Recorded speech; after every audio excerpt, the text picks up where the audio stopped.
Whatever. All right.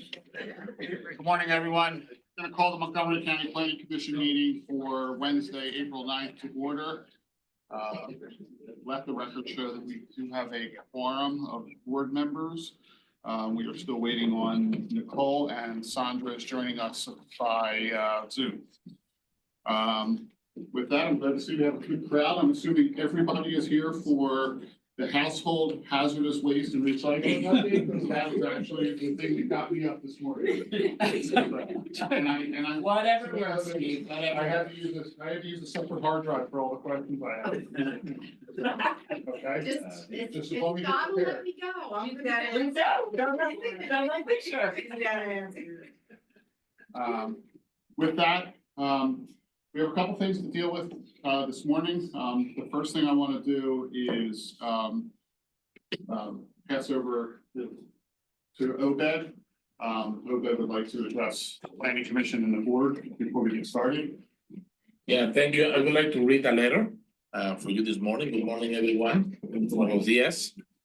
The Planning Commission Board. It has been an honor to serve on this board and through it, to contribute to our county and its residents. I deeply believe in civic responsibility and in building a better community for both today and the generations to come. As an immigrant, I have grown to love the place I know called home now. I strive to give my best to it, particularly through the efforts in education, the arts, and environmental stewardship. Currently, the immigrant community is facing significant challenges. As a community leader, I find myself increasingly called upon to answer questions, offer guidance, and support various organizations working to build stronger relationships with the immigrant populations, particularly those of Latin American heritage. Because of this growing responsibility, my availability has shifted. At this time, I must prioritize the serving of the immigrant community more directly. That said, I hold this board on highest regard. If the opportunity arises in the future, I will be honored to return. For now, however, I must step away. I am deeply grateful for the support and encouragement of Commissioner Valerie Arkush, who invited me 6 years ago to be part of this board, as well as for the leadership of Scott France. Thank you, Scott, and Steve Klein and Dulce Falaharty, who has been extraordinary leaders of this board, and I'm grateful to both of you and to all the board members. Please know that I remain an ally and a friend. Thank you. Muchas gracias.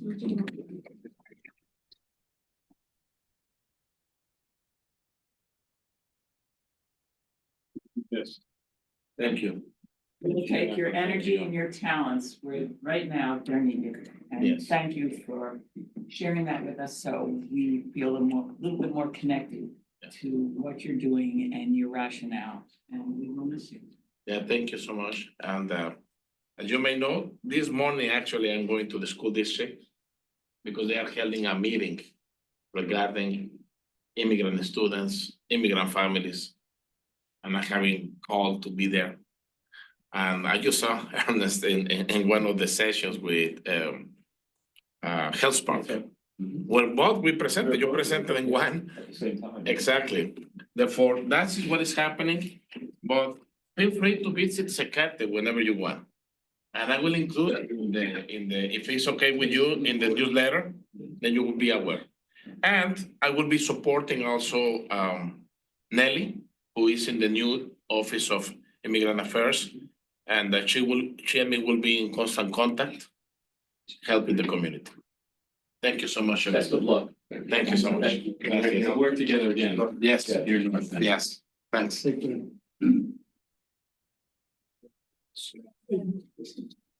So with that, I wanted to also introduce our new member to the board. Kyle Spees is coming to us from Whitpain and was appointed last week by the county commissioners. And I'll leave it up to Kyle to give us a little bit of an introduction and to the board and also to the staff members that are here. So welcome. Sure. Thank you very much, Stephen. Thank you. Nice to meet everybody this morning. And I really appreciate the opportunity that the county commissioners have given me here to join your board and contribute and learn. Yeah, Stephen said I live in Whippane Township right now. I was born and raised in Whippane, actually, graduated from Wissahickon High School. So a local boy to some extent, married a girl I started dating in 10th grade at Wissahickon. So we are committed to You're rooted. committed to the local community. I do a lot with the, my mom was a school teacher in Wissahickon for about 30 years, and I do a lot with the Whippane Recreation Organization where I live. I have 4 kids between 7th grade and 5 years old. So again, deep roots here and continuing to grow. My work experience for 20 years has been mostly in housing development, and much of that in affordable housing development. So I worked for 2 large affordable housing development companies that do a lot with the low income housing tax credit and work closely with PHFA. So that's kind of my background. And on the work side, I chair Whippane Township's zoning hearing board right now. And appreciate the opportunity to work with Mr. Blue and a few others in that regard. So that's my background, but I really am looking forward to learning from everybody around the table. I recognize what a great group of professionals and staff it is, and so I'm here to learn and just contribute as I'm able, and I really appreciate the opportunity. Well, welcome. Welcome. Thanks. So with that, we'll move on to approval of the minutes. Do I have a motion to approve the Montgomery County Planning Commission's regular monthly board meeting minutes of Wednesday, March 12th, 2025? Moved. Is there a second? Second. Moved and seconded. Are there any comments or corrections to the meeting minutes? Kyle, you can't say denied when we're trying to approve. It's the chairman of the zoning hearing. Okay, I know, I'm just. We think it's the presenter that's getting denied, not the information. Any comments or corrections to the meeting minutes? Seeing none, all those in favor? Aye. Any opposed? I abstained because I was. Okay. Meeting minutes have been approved. Is there any public comment or staff comment before we get started with our agenda items? Public or staff? Anybody in the room? Anybody online? Okay. Then we are going to move on to another piece of information that we want to share with everybody, and that is the impending Drew Shaw retirement. Pending, we have to let him go? Yeah. We don't have a vote on that? I have the I have the pleasure of reading a resolution. So, and I was told that I can't improvise. No, we have I think Pattie used big words for Yeah. good reason. So why don't you come up with it next? So I don't sit down and do this.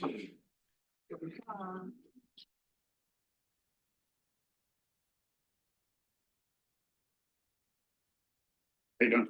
Good. You know this, yeah? Me too, but I think it's allergies. So Montgomery County Planning Commission resolution of appreciation for Drew Shaw.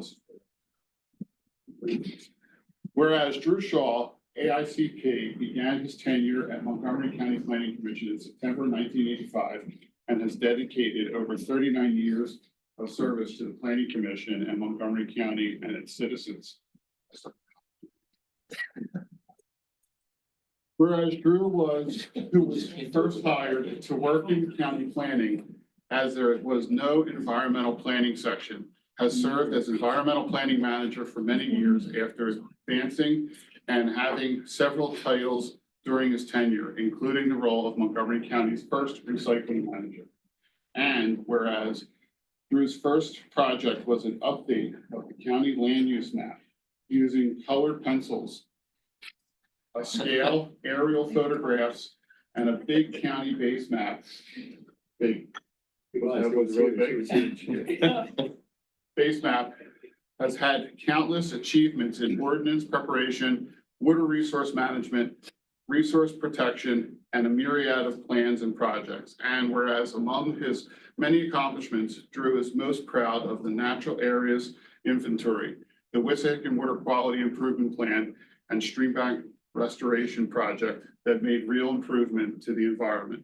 And whereas Drew served on an original MCPC library committee, helped to initiate Bike to Work Day at the county, sang in the Montgomery County Courthouse Choir for many years. You were the best. Well, certainly not Pattie. And is among a handful of staff members who remembers playing on MCPC's baseball and volleyball team. I didn't know there was a baseball and volleyball team.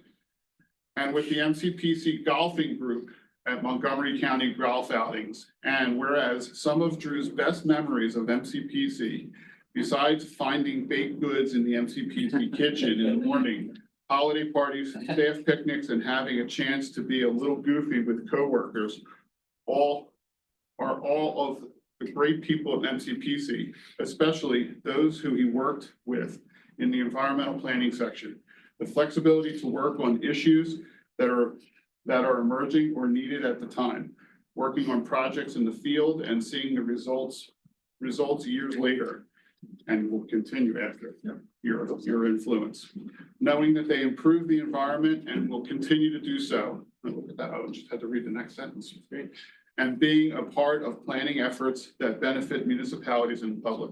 Now, therefore, be it resolved that on this 9th day of April, 2025, the Montgomery County Planning Commission Board acknowledges Drew Shaw for his significant contributions and thanks him for his dedication to the betterment of Montgomery County.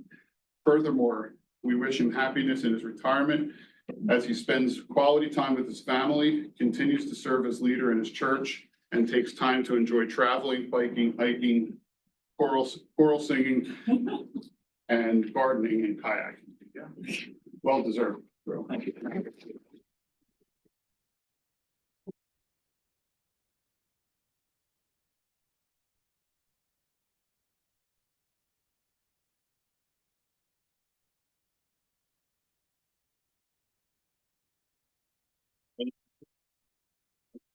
Yes, you did. Thank you. Before you start, take a step to the left. Perfect. I am going to cede most of my time to Veronica's presentation through all of the recycling. No, I just want to say thank you very much. This is means a lot. I appreciate that. And when I started here, some of you have heard this, but when I started here in 1985, I feel very old saying that, but in 1985, I thought 3 years, maybe 5, and then I'll jump to the private sector and make some real money. And it never happened. There was always something to keep me here. A different project, a new thing, the development of the environmental section, taking that out of the county planning section. I did not take my colored pencils with me when I left. There's always something to keep me going here. And even when it came time to retire, I remember thinking, well, we've got the Perkiomen flood study and the Wissahickon study, and maybe I should finish them and then I'll retire. But my wife, who's smarter than I am, said, there's always going to be another project. There's just always going to be another project, and that's a good thing. But I just felt it was time to retire. And yeah, I am, proud of the projects that we accomplish. But I'll tell you what, the thing that I miss the most are the people, the board, very responsive board, wonderful people on this board, the staff, excellent, wonderful people I've known for, almost 40 years, some of them. So it's going to be very different retiring. I hope I'll find some excuse to come back. John, when the hydroelectric facility is installed on the dam, just let me know. I will come to the ribbon cutting. We'll find a big pair of scissors. I'll be the kayak next. Yeah. I'll be the one in the kayak, yeah. So again, thank you very much. I appreciate it.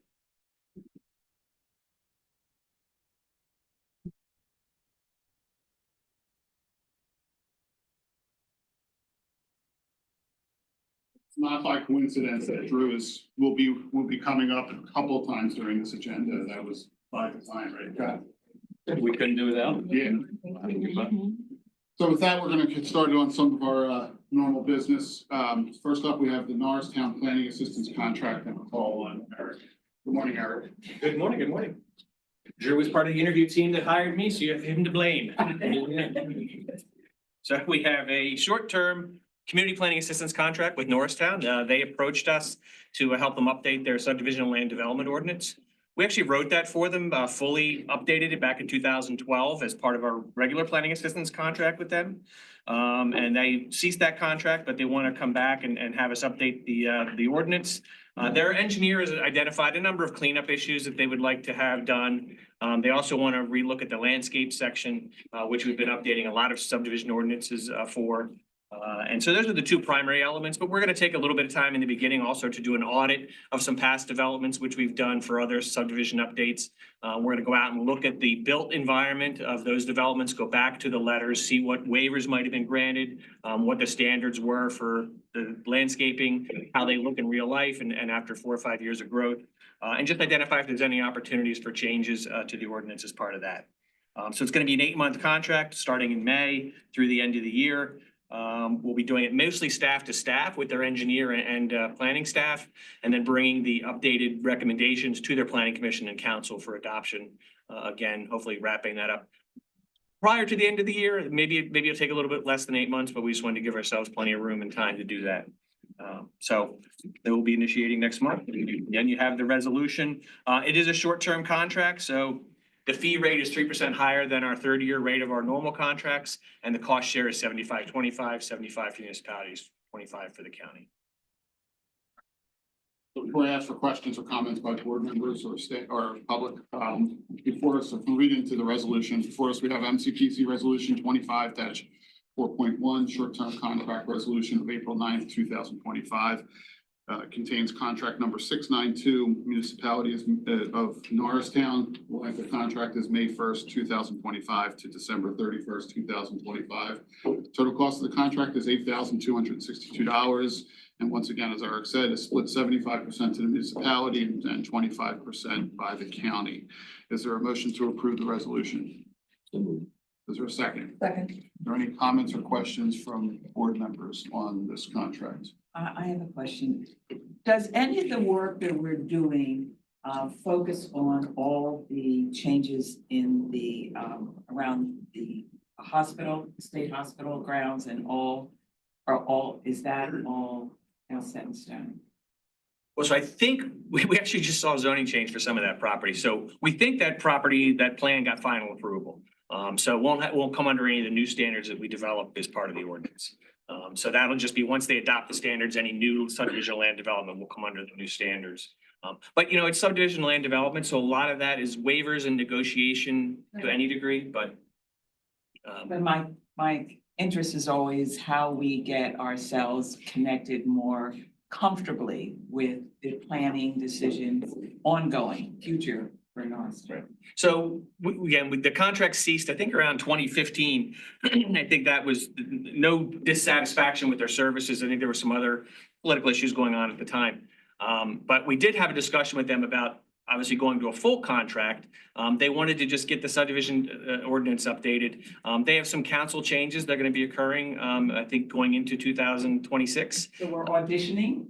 I didn't want to put it that way because I think they understand we're very good at what we do. I think it's just more about the fit for them and their current administration. Trust also. Yeah, I think so. And so what we did talk about was some potential for redevelopment, revitalization, economic development, that would really look at it maybe even more as a team, maybe involve some of our commerce, housing, planning commission, and really take an aggressive look.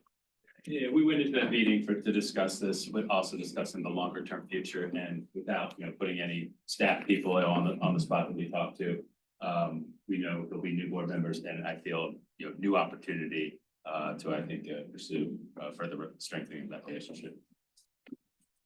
Any other comments or questions for our board members? Eric, did you mention who was gonna be assigned to this?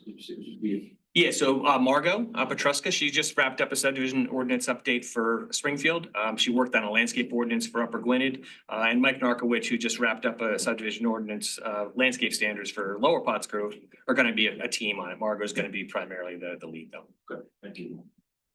Any other questions? Any questions or comments? I'm sorry, anybody online? Sandra, do you have any comments on this? No?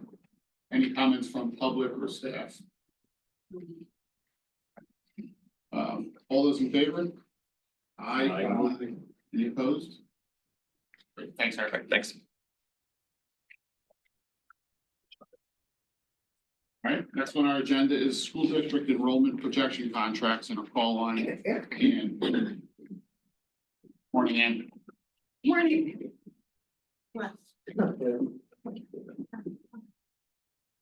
Steve, this is my only item on today's agenda, so.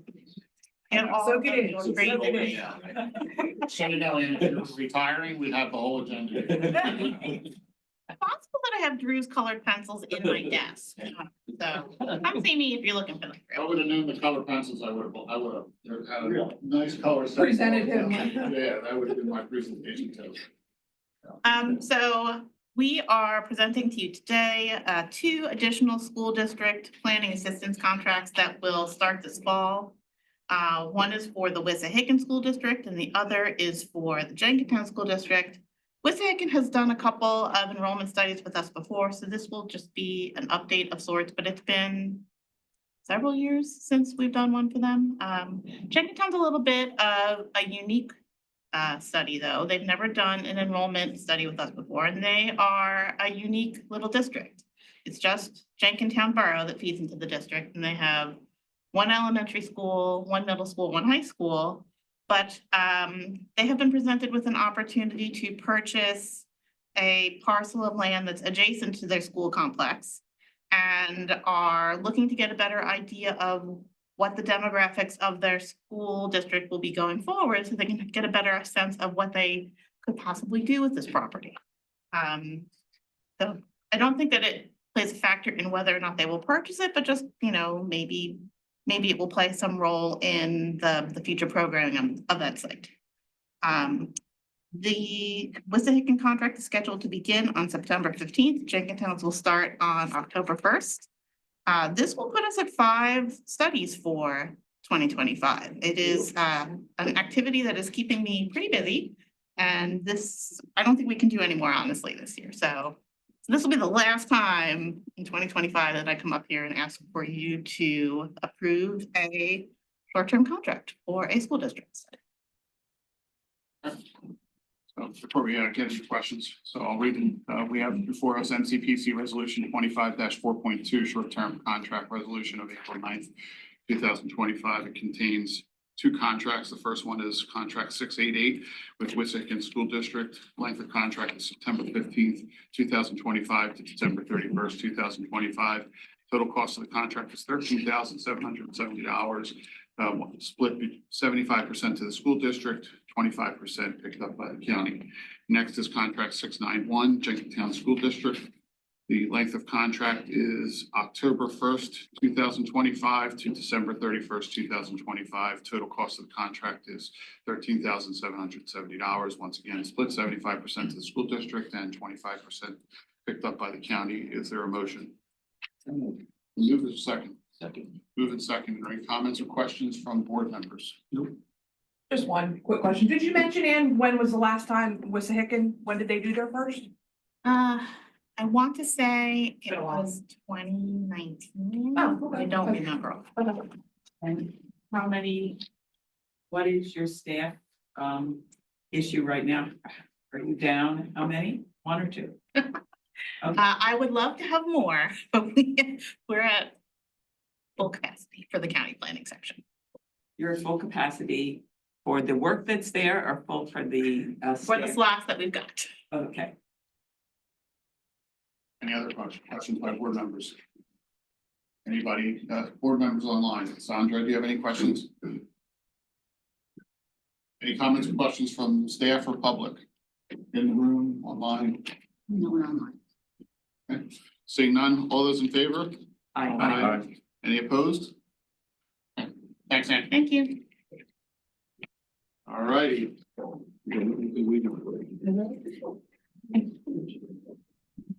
Your cell phones away. And your computers. Next up is our household hazardous waste and recycling update, and I call on Veronica. Good morning, Veronica. Good morning, good morning. How are you? I'm well. Hi to everyone. I'm Veronica, if we don't know each other already. Let's do it. All right, we'll jump in. I first have to say, whatever good things you all feel about the recycling program and the hazardous waste program, I have to give credit to Drew for being such a wonderful boss and always being willing to hear all of my ideas and hear me out on everything I need to fix or change or start or end or, yeah, just the best. So, thank you, Drew, for all of your leadership and working with me. Drew also comes to almost every household hazardous waste event and helps me direct traffic. So he's the best. I think I heard him say he would do that still. He did say that. Honestly, he's still coming to my events. He mumbled that when He already signed up to help 3 of the 6 events for this year after he retires. So he, just wonderful.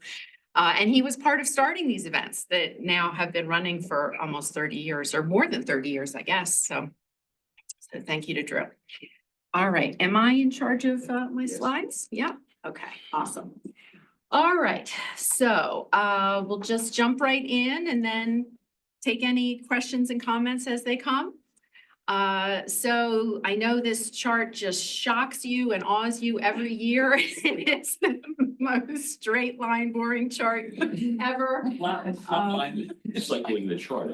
Yeah. I actually just cut years off because this chart, I have this chart for 10 more years and it's all like this. So, our population continues to kind of inch up into the positive direction. The trash continues to kind of inch up with the population and the recycling is staying basically flat. So this will be, spoiler alert, this is going to stay the same for the next, 100 years unless we make some policy changes or, something really comes into play as far as new recycling service or new recycling policy. So I keep collecting the data, but this is what it's going to be. As far as the recycling rate, this is just another way to look at that chart. This is pretty much a straight line.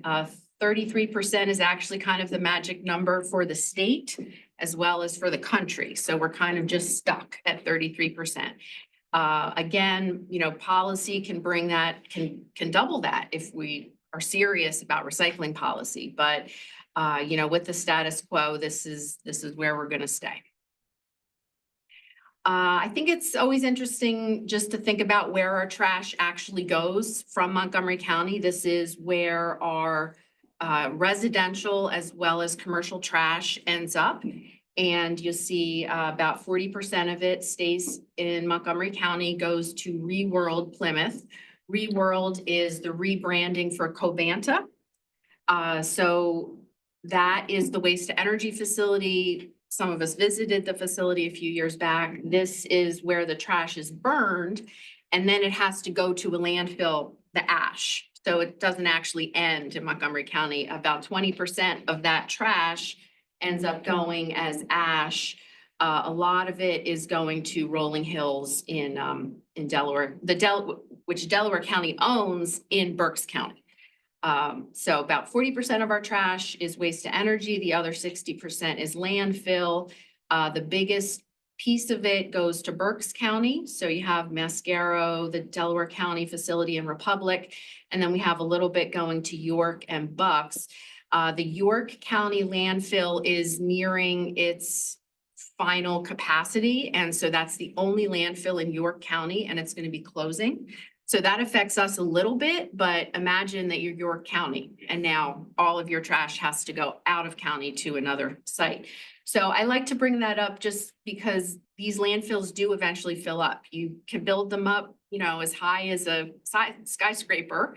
And eventually you have a mountain and you can't build it up anymore. And now you have to close it and you have to build a new one. So, we don't really build new landfills anymore. No one wants them around. You can see none of the landfills are in Montco. All of our landfills are closed. And I would place a wager, we're not going to build a new one. So we have to truck the trash further and further away. And that's going to continue to be an issue. So just something to keep an eye on. But these six facilities, that's where 95% of our waste ends up. All right, so what do I do besides collecting all the data that stays in straight lines? I also run some special materials recycling programs. So I say special materials because the municipalities are responsible for the regular trash and recycling. So the stuff that we put out at the curb, the stuff that, the either municipal trucks or private company trucks come to pick up, that is actually overseen by the municipalities. They can choose to hand it over to fully private enterprise, or they can manage it and run it themselves, but that's a municipal function unless the municipalities made the decision to turn it over to the county. But in Montgomery County, that's a municipal function. So there's what we call special materials, which means things that the municipalities aren't going to handle generally that require an additional program. So that's where the county comes in. So the three programs that the county either runs or has some involvement in, the campaign yard signs program. We're starting small to large. So the little baby program is the campaign signs. We also do a bit with the electronic waste and textiles. And finally, household hazardous waste is our big endeavor. What's so special about campaign yard signs? Yes, let's talk about those. We'll start right there. Good job, Jonathan. You owe me $5. He's a plant. Yep, he's a plant. Thank you. So the campaign yard sign program, we just run this every November after the general election. It's a 1-week drop-off period, and then we have 16 sites around the county. The reason that we run this is because the signs and the stands are recyclable, but they're not recyclable with your curbside recycling. So these can all just go in the trash. There's nothing hazardous or, toxic about them. But the metal in particular is just really a shame to throw away. Those are steel stands. So if we can get those steel stands and plastic signs out of the trash stream, they can't go in the regular recycling, but they can get recycled. So why can't they go into the regular recycling is probably what your question comes down to. So regular recycling, curbside recycling is built for packaging and paper. That's it. Packaging and paper. That's what goes into your recycling. So if it's packaging like a can or a bottle, if it's paper like a cereal box or a cardboard box or a piece of mail, that's what our recycling is for. That's what all the machines are built for. That's what all the sortation is built for at the MRF, the Material Recovery Facility. So imagine that your conveyor belts and your sortation and your machines are built for metal cans, right? Soda cans and soup cans. And then you put in these metal stakes that are pointing up and down and going around and poking out eyes and getting stuck in machinery. So the metal stands would just shut the recycling line down, basically. We can't have anything, even hangers are a problem in the recycling line. So when you have something that's built for kind of roundish and flattish things, you can't put scrap metal and random shapes in there. So that's the story with the stands. The story with the signs is they're plastic. They're called corrugated plastic. So they're plastic, but they look exactly like corrugated cardboard, right? If you can think of what they look like, it's basically the corrugation in between the two sheets of plastic. So the equipment in the MRF looks at a corrugated plastic sign and says, "You're a box." I'm laughing because I was quoted on the news saying, "You're a corrugated piece of plastic," and they look at you and say, "You're a box." And now my family walks around and says, "You're a box." I don't usually like talk for third, inanimate objects, but "you're a box" is what, or "I'm a box" is what came out on the news. So anyway, I do have a college degree, but that's what I'm out of my mouth. So these plastic signs would end up going into the corrugated cardboard. That's really most of the money that the MRF makes is out of corrugated cardboard. The idea is it can only have 5% contamination, which is like a plastic bag or a flat pan that ends up making it through. So if we suddenly had all of these yard signs getting stuck in the cardboard, that would be a big problem. The last type of sign is plastic film, which is like a plastic bag, and the plastic bags generally have to go back to the grocery store because they just kind of blow around. They're lightweight, they're thin, they wrap around things. So for all of those reasons, the campaign yard signs cannot go into the regular recycling, but all three of those materials are recyclable. So the metal and the plastics can all be recycled if we can collect them. So that's why I run the program. It is a low-cost program. We use the county correctional facility staff and a community service program. They help with the collection and sorting. Donna, who is the other half of the recycling department, Donna and I borrow a truck from public property. We go around to the sites and help pick up signs. And so we do it, at no additional cost to the county. And then we have a recycler that will take the material. We get dumpsters from them. We sort everything and they take it. It's actually Kugels in Bergen County who does the recycling. So that is the campaign yard sign program. I have one question. So Yeah. You and Donna, that you get a truck from Public Works? Yeah, Physically yourself? yeah, You have to vlog that. You have to put a camera in there yeah. and film it. It is, we kind of have like really heart-to-heart conversations when these things happen. So I don't know that I want no audio. I mean, this But is like. you're sorting, when we get to these things, that's a small pile, like it's usually a giant pile and it's me and Donna pulling them apart. 850, how many thousand people, and you, the two ladies are in a truck I gotta doing tell you, this? I would give you 10,000 views just myself. If that was on. We have had some comic moments because sometimes, it's rained and it sat there for a week. And so we've had mice start building nests in the pile, which I'm an animal girl. So that's like, I think that's great. But Donna does not think that's great. You're a mouse. And, You're a mouse. You are selling this. Yeah. I mean, I'm all in. Well, the other thing is spiders, and then every now and then a snake, because they can find their way in. So all these things are fine Did with you get me. 2 trucks and Dulce? Partner on this seat in the truck cab, so I can take one more person. I'm in. It's me driving a truck, which is how it is. So in. So you have to be scrappy when you're recycling and But I'm we scrap, yeah. So this is, this is really the heart of why we do it, is all that metal. Like that just would break my heart to see that go into a landfill. So we collect a lot of the metal and When you show up and you take that stuff out of that bin and put it into your truck? What we do is what's in the orange is an example, that is White Marsh, I think. That's what we find in the back of the White Marsh parking lot. So we put that into the back of our box truck. And then when we get to the correctional facility, we have 3 of those roll-off dumpsters waiting for us there.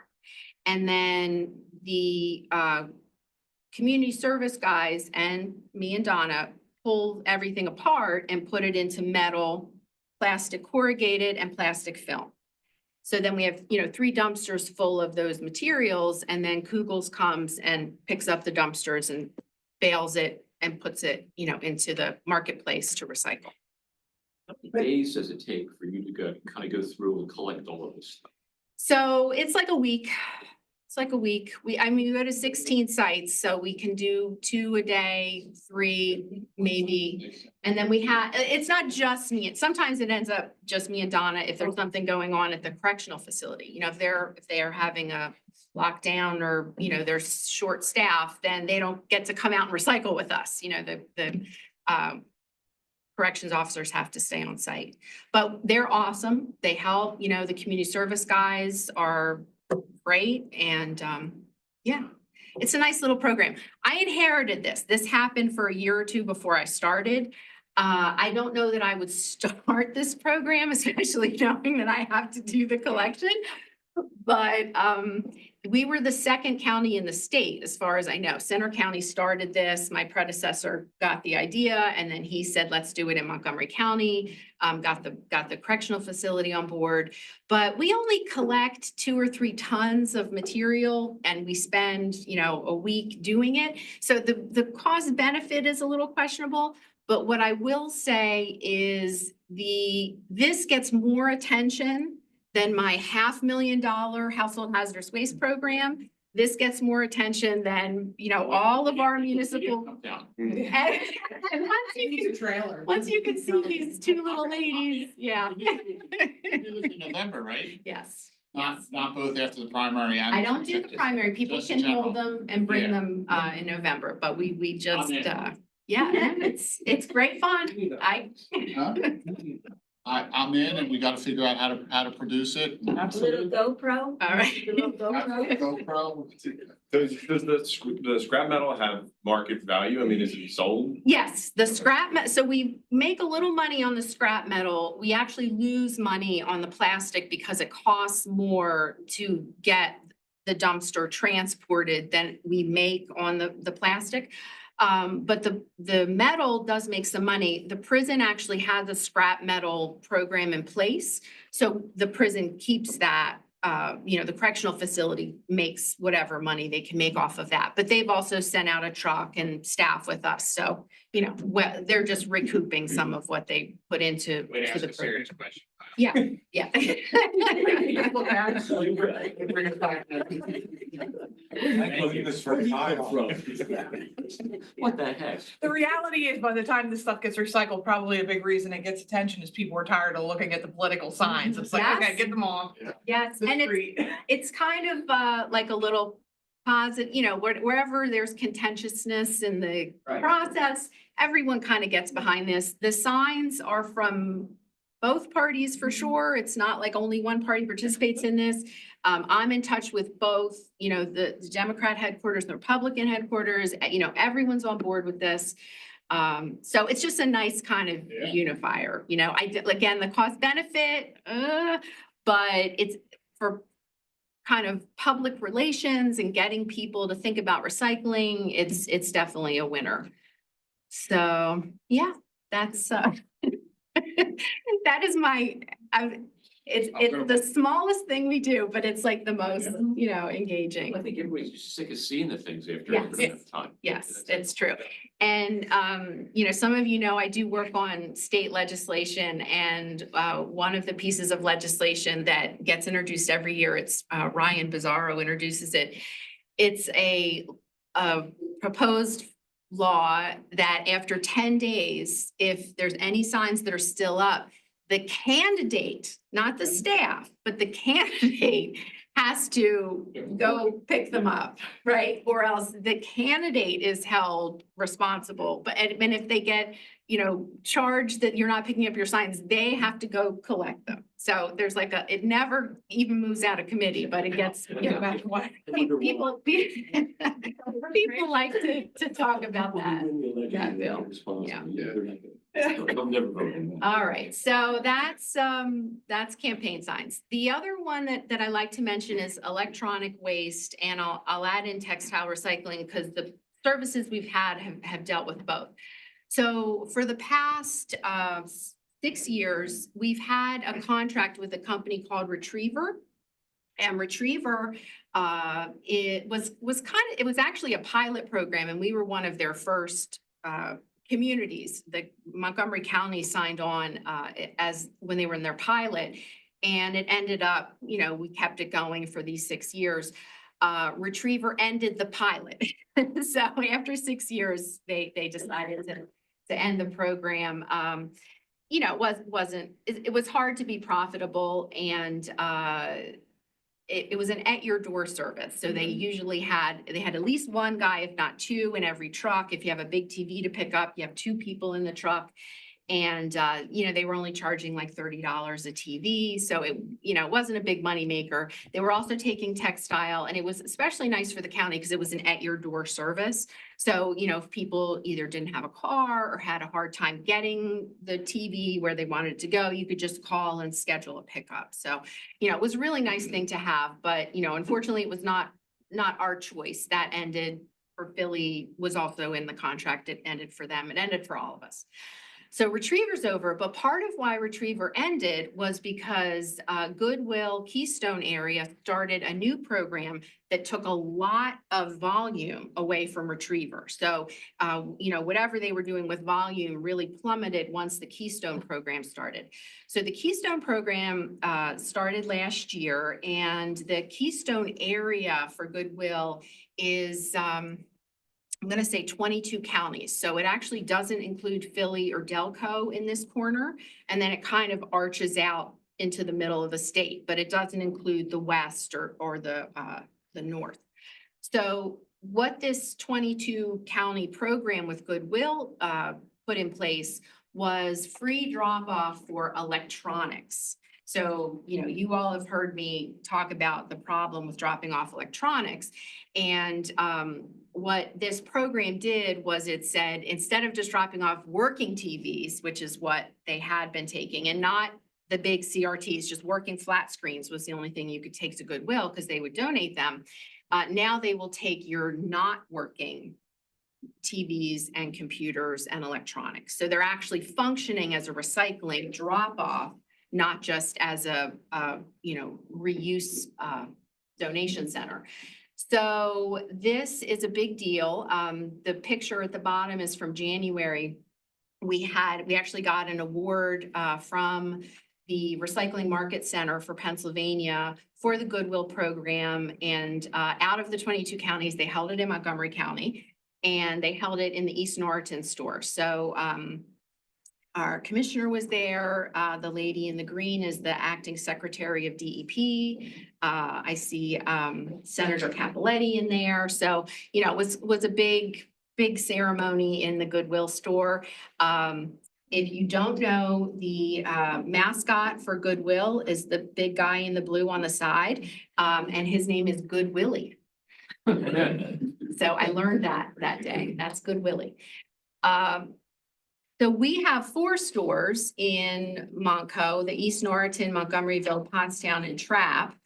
But our residents can also go to the adjoining counties drop-off locations. So this is actually pretty good as far as convenience, and it's free. It's usually just a drop-off that you drive up on the side. So it's not like you have to carry your TV into the store and figure out where it goes. So very nice program. It's just, I just let the municipalities know about this earlier this year. So Montgomery County residents are just kind of finding out that this is the new option.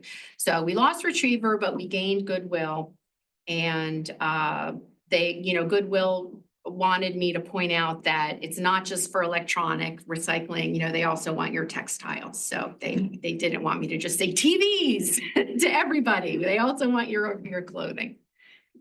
I'm gonna ask you to just try to push along because you and I are gonna have plenty of time in November. We're gonna talk on the truck? All right. Is it just TVs? Is it computers? Computers, Any TVs, electronic pretty much any electronics, yes. Go on the website to see exactly, you know, if you're trying to push this out to people. Website? The Goodwill website, they list all the different things that they'll take, yeah. Yeah, sure. All right, so I will go very quickly through household hazardous waste. These are your toxic flammable materials that are a threat to our health and safety. Gasoline, mercury, pesticide, lead acid batteries, propane. We ran 6 events in 2024. We're running the same 6 events in 2025. And Are those dates out yet? or not? yes, they start actually this month. So the end of April, Drew will not be there for that event, but the end of April is the first collection. Or slacker. So it is worth mentioning that after many, many years of trying, Drew and I have been working on trying to get funding from ReWorld since I came here from the Waste Authority. We did negotiate an agreement with Covanta / ReWorld that they are helping to fund the household hazardous waste program. The idea is that household hazardous waste should not be going to the burn plant. You should not be putting that into the environment. So they have a vested reason to support our program, and now they're financially supporting it. We also get $100,000 annually from DEP, which is supposed to be 50%. It ends up being 20%. So we are working, I do work on legislation to try to increase that grant amount. And Senator Penny Cook, who is a Montgomery County Senator, is the sponsor for that in the Senate this session as well as last session. Finally, municipalities and residents are not charged. This is a free collection. I will tell you that in other parts of the state, this is not free, and people pay per pound to bring this in, and municipalities are charged back for their residents to help fund it. So the way we do it is different, you know, than what happens in the rest of the state. But you know, we are certainly one of the biggest programs in the state. So not going to belabor this, but you know, again, we're staying in straight lines. The theme of the day is straight lines. Until we do something to change the program, this will not change. So, you know, we're collecting close to 500,000 pounds. It costs close to $500,000.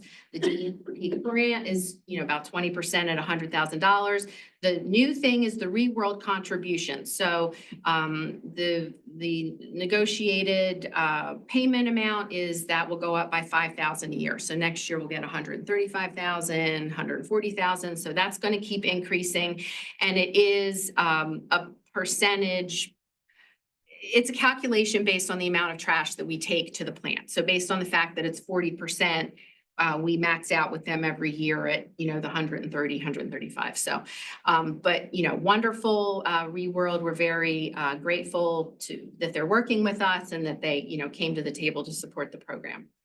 So, you know, there's a significant cost to the county, almost around 6,000 residents. That's a car count. So around 6,000 households come every year. And, you know, it's close to $90 a car is what it costs us. And it costs about $1 a pound. So household hazardous waste is very expensive. The option that I will keep talking about that Dulcie can do for me, my presentation, is a recycling center for Montgomery County that would be safer, more convenient, you know, have year-round drop-off, and also be a community hub for reuse and recycling activities and education. We are still looking at the closed landfill next to the ReWorld plant. We have not made forward movement on this. They have not developed this property. This is still just kind of sitting, waiting as far as I understand. So that is the end for me. Are there any other questions or comments on? Thank you for your enthusiasm on your job. I have a box. Any comments or questions from board members? Online, board members? No comment. Thanks, Sandra. Anybody public? Crystal? Just a quick question. Reworld takes about 40% of our trash now. Are they at capacity or could they take more? No, I don't have the sense that they're at capacity. They could take more, and they also, Reworld also owns the Chester facility. So there's a waste to energy plant in Chester, and there is a waste to energy plant that they run in York County. So there's diversion. So if our plant is ever down for maintenance or there's a problem, then we divert. So sometimes our trash does end up at the Chester facility. Sometimes the Chester trash comes to Plymouth. So it's kind of a system where they can flow to other sites if there's ever a problem. But I'm not aware of any capacity. And we used to send them like 60% of our trash. So they have to now make that up with bringing it in from out of county and even out of state. So, but capacity is not an issue that I've heard them mention as a problem. You have questions or comments? Anybody online, Karina? No. Thanks, Veronica. All right, thank you. Truck, November. I'm there. I can't, I hear it. It sounds so You fun. could definitely video that and I'm there. All right, next up is our Perkiomen flood study update, and we have Crystal as a guest, and Crystal as a guest from Representative Joe Webster's office and Drew Shaw. You starting off, Drew? Yeah, I'll just introduce, and you can see why I enjoy working at the planning commission so much, because I get to work with Veronica and Donna and John and Ryan. Yeah, this is just wanted to update you on the progress we've been making on the Perkiomen mapping and flood study. You'll be hearing from me in a little bit, but I'm going to turn it over to Crystal. As you heard, she's here from Representative Joe Webster's office, and she's going to start off the presentation. Okey doke. Morning, Crystal. Good morning, everybody. Can I do this? Yep, yes, you can. Before we get into the actual study, it's very, very nice to be back at the Planning Commission. I want to say that first. I'm going to take a quick dive into some history. Before we go any further in flooding, we kind of have to understand how we got here. So this is a map of Montgomery County, and we broke down the path of development in 3 stages. We have a similar map for Bucks County. And what I want to look at here is what happened before 1970, what happened between 1970 and 2000, and what's happened since. And I'll tell you why in just a minute. You can see our historic development pattern here. All the gray is what's happened like from the beginning of time when settlers first arrived here through the 1970s. 2 things happened in around 1970 that had a big impact on not just stormwater, but on a lot of things. One is the type of development changed. During the late 20th century, we got a huge burst of suburban style development. And that meant big lots, lots of mowed grass, lots of roofs, big driveways, wide streets. All those things led to more stormwater being created as runoff. What we didn't have was an effective stormwater management system. We had what I like to call bomb crater basins, which are just big holes in the ground with mowed grass. They really didn't do much for volume or velocity except to make it worse.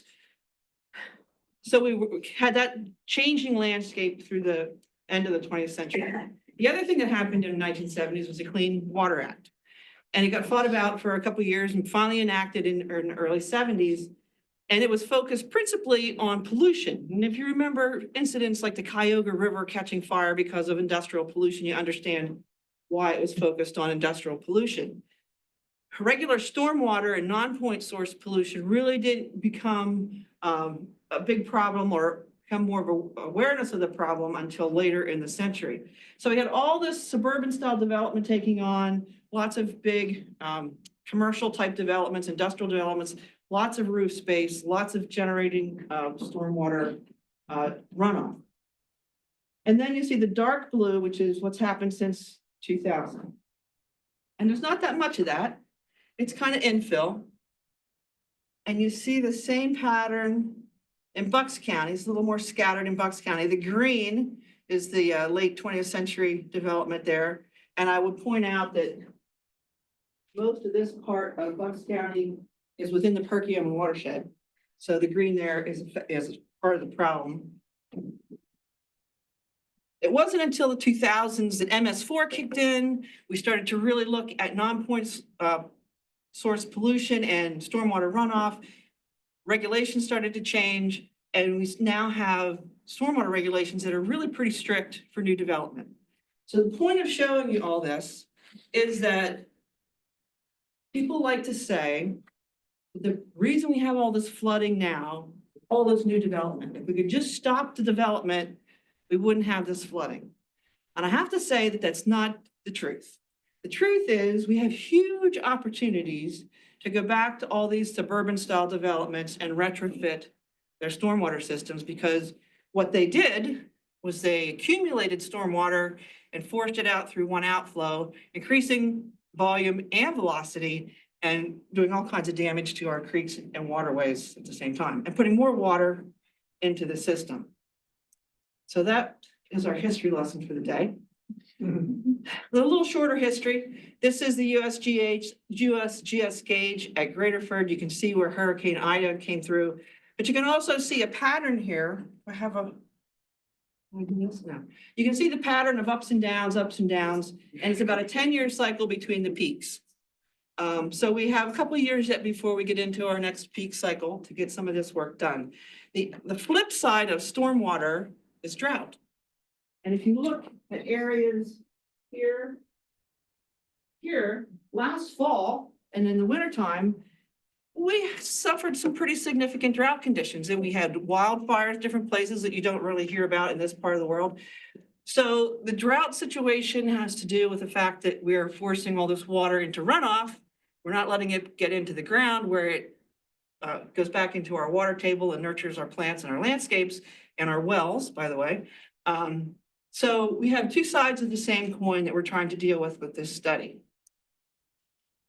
It's just another picture of the gauge, a little longer term, but you can see the peaks and valleys as we go through time. And I would point out that a 70,000 cubic foot per second rate equates to 2,100 tons of water a second.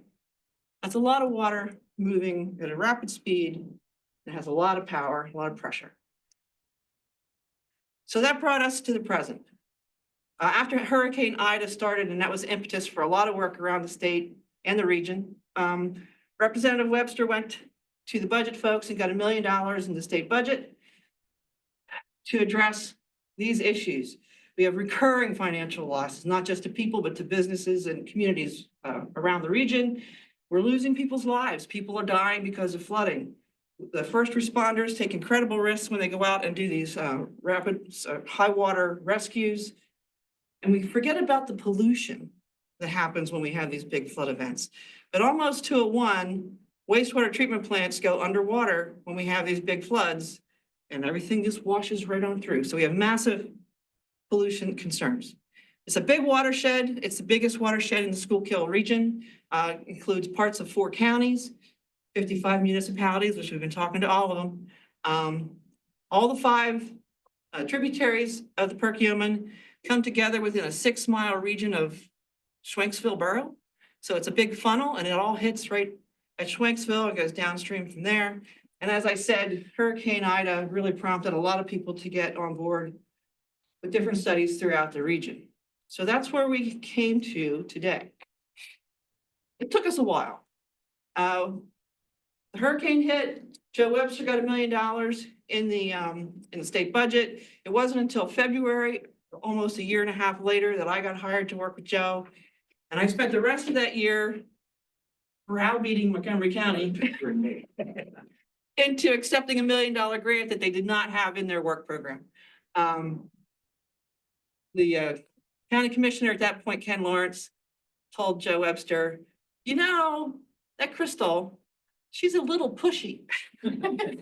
To which Joe Webster said, Yes, that's why I hired her, to push this through. So I was really pushy during 2023, but we got things moving, and in 2024, we were able to get Drew and I working together, got a draft budget, draft scope of work, got the RFP out. We understood the county's new procurement system. And then in June, we finally got the RFP on the street. In July 2024, 3 years, almost 3 full years after Hurricane Ida, we finally get our crew on board to start the work. And as soon as they signed a contract, we said, oh, by the way, that 18 months you were thinking about, no, we need it in 12. And they said, okay, so off we went. This is our team. Drew and me and HRG, Junie Allen is the project manager. She's been doing a great job. The Perkiomen Watershed Conservancy and the Center for Watershed Protection are on board for the public outreach. JMT is doing a lot of the modeling. We've been coordinating with the other county planning commissions, conservation districts, and we were fortunate enough to have 2 people in our region who are very familiar with stormwater management studies. Excuse me, and that's Dr. Rob Traver from Villanova and Robert Pace, who's retired from the Army Corps. Both agreed to be on our steering committee to help make sure we were on track. And I think this is where I hand it over to Drew. Thank you. All right, I just want to give you an update on where we are and where we're heading. Just quickly to review the objectives, we're looking to identify, document, and then prioritize flooding issues in the entire watershed. The contract with HRG, it says that they will develop planning level solutions for 20 of the sites, but we're keeping all of the data that we've gathered from all of the sites, because after this phase 1, which we're saying is the first 20 sites, we anticipate it's going to continue. Plus, we're considering an Act 167 plan for the entire county, and the data that's been gathered here will be critical for that. So HRG is working on those, put everything into an implementation strategy. There's money in the budget for one demonstration project, so we can say, look, if you do this, here's the result. We have a model, it'll show the result, just to encourage people that these can be effective and to get the municipalities involved in doing more of them. As Crystal mentioned, 55 municipalities, 3 other counties. Coordination is a big deal. But we've got to coordinate, we've got to get the information out to maintain stakeholder and public support, because this is a long-range implementation. How we gathered the information for the sites, to select the sites, we had a couple surveys. There was a municipal survey that went to the municipalities in the Perkiomen. And then there was a countywide survey being done under the ARPA-funded stormwater planning update that some of the municipalities overlapped into the Perkiomen watershed, so we surveyed them as well. Then the Act 167 plans that you heard about, Bucks County and the ones in the Perkiomen, we selected the problem areas from them as well. So we gathered data on problem areas, then HRG went out and studied them further to figure out what's the cause. The survey responses with the cause, unsurprisingly, at mostly runoff, but also look, velocity and direction are significant factors in people's minds towards this. So when the creek makes a turn and the floodwaters keep going straight like they do at Schwenksville, that causes flooding. So that was interesting to me. And the fact that we all expected Montgomery County would have the most problem areas because we have the most land area. But Bucks County and Lehigh County had significant problems, and they're in the upper reaches. They're in the headwaters area. So there's flooding throughout the watershed, not just down at the bottom where the drain is. I'm moving along, Stephen. I see you're looking through much. So there's 6 flood hazard criteria that we use to evaluate these sites, and most of them make sense. Height above the nearest drain is the second one. That's just, there's a lot of low-lying areas, and we wanted to incorporate that factor into flooding. The curve number, you might not be familiar with that. That has to do with infiltration and impervious area, gives you an idea of the generation of stormwater. And then lastly, we looked at population, because when you have a high population in a concentrated area, you've got buildings that can be damaged, you've got people that can be injured or even killed by floodwaters. And we came up with a list and sites around the county. You can see what Crystal was talking about. There's a band right in the middle where Schwenksville is. That's where a lot of these tributaries come together. But again, look up in the headwaters. There's lots of there's flooding events in those areas as well. And then we subjected these to the criteria. You can't really see the colors of these dots, but they were ranked. The color indicates, higher points for the red and the darker colors. And they're clustered where we could, HRG is looking at a cluster of problems and saying, can we solve 3 problems that are very close together by doing one project? So they're really helping us stretch the money and helping us look at a number of projects. Is there flooding every year? It's not. It depends on the size of the storm, but flooding does occur, not like Ida, of course. Yeah. But these are areas we wanted to look at county level problems. So like the street, the intersection that floods a little bit, you have to go slow through it. Nuisance. That was not, nuisance flooding was not what we looked at. We're looking at places where, roads get closed or, buildings get their basements flooded and so on. How often does that happen? That will happen again. It can happen every year. A few years back, there was a unnamed summer thunderstorm that parked itself over, Green Lane Marlboro area. Yeah. And absolutely, blew out the Green Lane Marlboro wastewater treatment plant's pump station. Just a lot of water dumped in a quick location. So it can happen every year. It can happen pretty much anywhere. When we talk about planning level solutions, this is the type of result that HRG is going to give us. These are not engineered, but they are they're concept drawings on steroids. Kind of, they really give you a good idea of what's being proposed. There will be cost information involved. They'll tell us the materials that are needed. And we really feel these are going to be a big help in getting grants, because you can show the grant agency, exactly what you're planning to do, and then talk about exactly the impact that you expect from it. So we'll get 20 of these, we'll get these for 20 sites. Some of the sites will have more than one option. And so we'll have more than 20 of these total. And where are we? Well, we're wrapping up the technical analysis. HRG has a couple more sites they want to go out and get more information on. There is a model, the H&H analysis. H&H is hydrologic and hydraulic analysis, looking at the volume and the rate of flow, the timing of the flow. There's a model that does that. And so they're taking that information, compiling those planning level solutions, and then putting everything together in a mitigation strategy. Now, we do want the municipalities to adopt the plan, to show their support of the plan. That's very important with the funders as well. So we'll be working on that in the spring. And then I mentioned public outreach and how important that is. Crystal's just going to wind up with a discussion of that. Before you go. Yeah. Are they looking at conclusions that are centered around funding opportunities? Really? Are you asking if projects are being rated higher because there's a funding level that could support? I'm asking if the conclusions and the solution and potential solutions are tailored towards known funding opportunities. Oh. Well, for the most part, I think the short answer is no, because for the most part, most of the funding opportunities will fund your typical green stormwater infrastructure. If there is, and HRG is looking at this now, if there is a proposal for a more concrete and, steel kind of solution of some sort of dam or small Like they did scale. for Washington. Yeah, like the Fort Washington or Dublin projects. Funding may not be as available. Right. For that. So that would have to be considered. So But- most of what they're looking at is really versatile in current funding opportunities. Yes, and the focus is more on the impact. Sure. We want to get flooding under control. Well, no, I get that, but the impact, you can only affect the impact if you have money to put some solutions in place.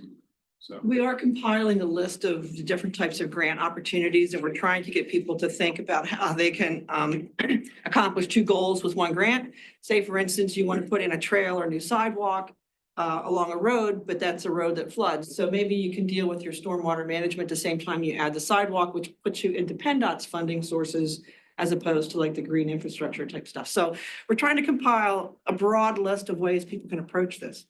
I thought you said, is there monies for a demonstration project? There's Within money this in grant. for one demonstration project within the $1 million that Joe Webster. Has that been identified? We're working on that. We've got a couple good sites. Perkiomen Watershed has a really good proposal for a site. In Norristown. We want to make sure that it actually demonstrates something. So HRG is looking at the potential impact to select that site. We haven't selected it yet, but we're working. What's the design criteria for these particular projects? Because Ida was Yeah. probably what, a 500-year storm? Yeah, we're not going to control Ida. We're going to get flooding when something like that comes. We should see, the 2-year storm that causes local flooding, local damage, loss of services, things like that. We should see an improvement in those, the flooding from those events, maybe up to the 50-year storm. But really, there's so much development as the map showed, there's so much stormwater runoff already.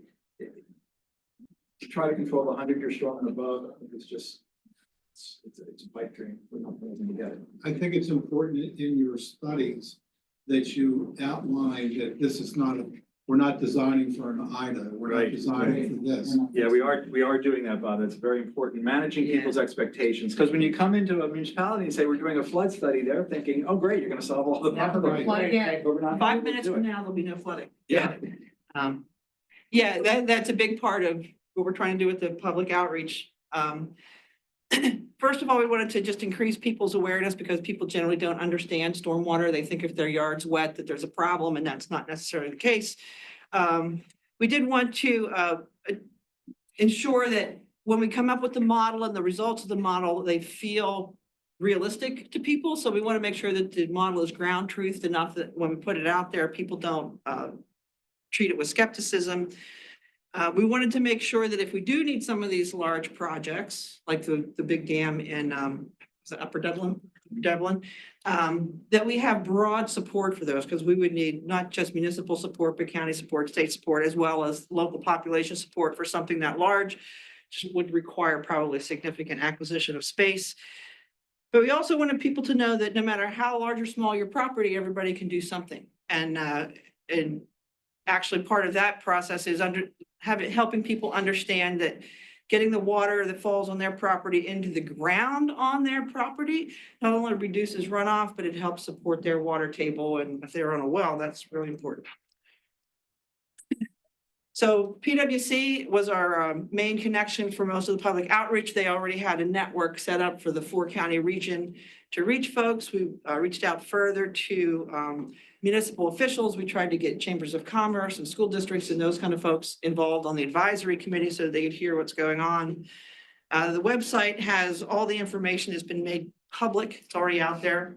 Last fall, we had a number of public meetings and we secured these big event spaces so that we could handle the big crowds, and we had virtually nobody show up.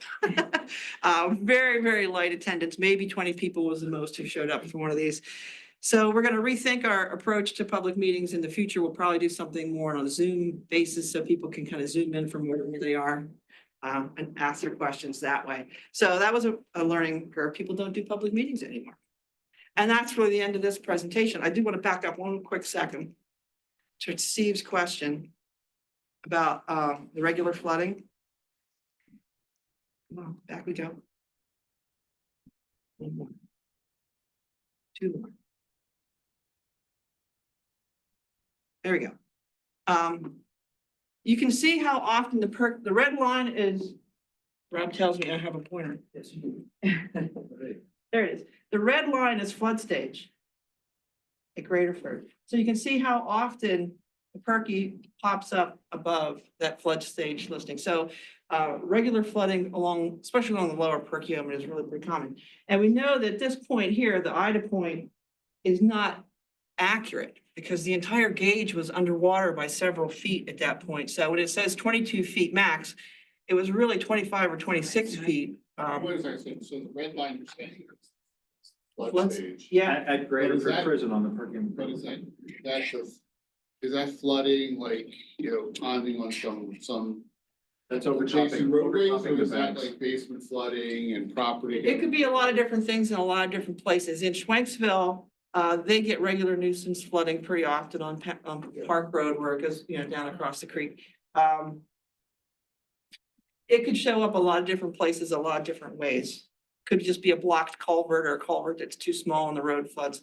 But that's flood stage when the water is out over the bank of the Perkiomen.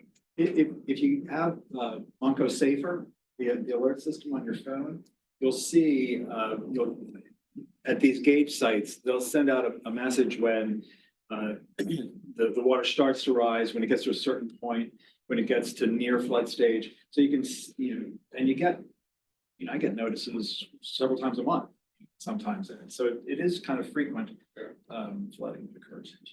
I want to ask one question.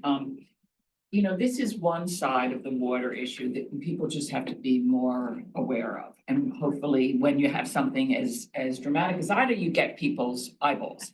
The other is drought. And if you look over there, you see the issue with drought. And I don't think people are going to realize till the next several weeks what the impact of last year's drought was. You're still below. We're still below, and people don't see until their favorite perennials don't come up to their shrubs that they've spent thousands and thousands of dollars in don't green out. So it's important for us to understand both things motivated our voters and our citizens. When we've done polling, when you talk about water, it's either the fear of too much or too little. We still have a lot of people in Montgomery County who are on wells. Yeah.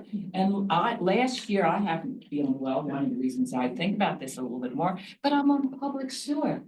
So Yeah, you're mining your water. exactly, but you don't understand that. Yeah. So as people understand that, they're more willing to support public initiatives and public funding for things that either curtail the water or bring the water. So I think when we tell this story, we need to always touch on the reality of not enough water in the wrong places, and what we need to balance the two. Yeah, that's a really good point. I think when you're dealing with a team of engineers, we got a bunch of engineers, and I love working with engineers. You give them a problem, they will find you a solution. They're very black and white thinkers. If we have this problem, here's how we're gonna fix it.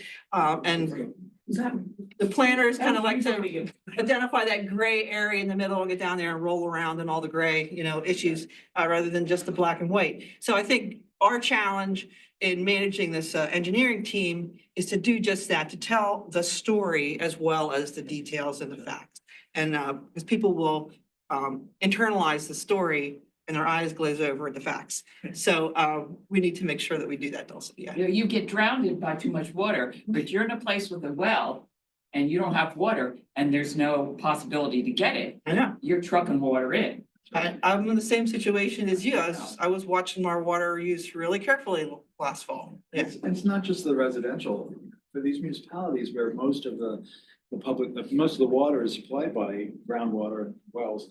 That's economic development too. You can't attract business if you don't. Yeah. So the decades-old solution in development was to build these big stormwater basins in the development. Now, don't call me weird, but when it rains and I have time, I usually drive around and look to see if stormwater basins are filling up. That's why I'm not. I don't see any of them filling up. I think I have two pictures of basins with water in them. It's because the outfall pipe is so freaking huge. And they're trying to just control that 100-year storm. So we have to retrofit them. We have to put a little wall in there. Is part of the solution like taking a look at them? Yes. And trying to figure out to make them work so that there's some infiltration right there before any discharge or the water gets to them? Yeah. Okay. All that. And I know when I was at the Perkiomen Watershed Conservancy in the early 2000s, we did a project in Perkiomen Township and we retrofitted, I think, 5 basins in a residential development. And we, took out the low flow channels and put in native plants and did all the things you're supposed to do to help infiltrate that water. And if you go back today, most of it's mowed off and it's back to being grass because we have been conditioned that green grass mowed to like 2 inches, that's maintenance. That's maintenance. The wild and woolly basin that has all the native plants in it that get cut down once a year, it's too wild. We can't have that. It's like, so we have to recondition people's thinking too, to accept Mother Nature is a wild and woolly girl. She does not like things neat, and we have to get onto her schedule a little bit more. Any other questions for Crystal or Drew on Perkiomen? Veronica, go here. I think you got competition. I might go with Jonathan to go look at some of these. You do both at the same time. November, come on. Go to November, we could go at the same time. Kill two birds with one You're stone. always welcome, Steve. Maybe you should go within the clinic. Thank you. Which one are you going to? The Next up is the Wissahickon water quality. Yeah, the last one. Update. That's true. Yeah, now I know what Ann Leavitt-Gruberger feels like. What's that? Now I know what Ann Yeah. Leavitt-Gruberger feels like. It's like all Drew all the time. That's the one, Robert. Thank you. I want to, we're at an important milestone for the Wissahickon Water Quality Improvement Plan. And I just wanted to take an opportunity to bring up the speed on where we are.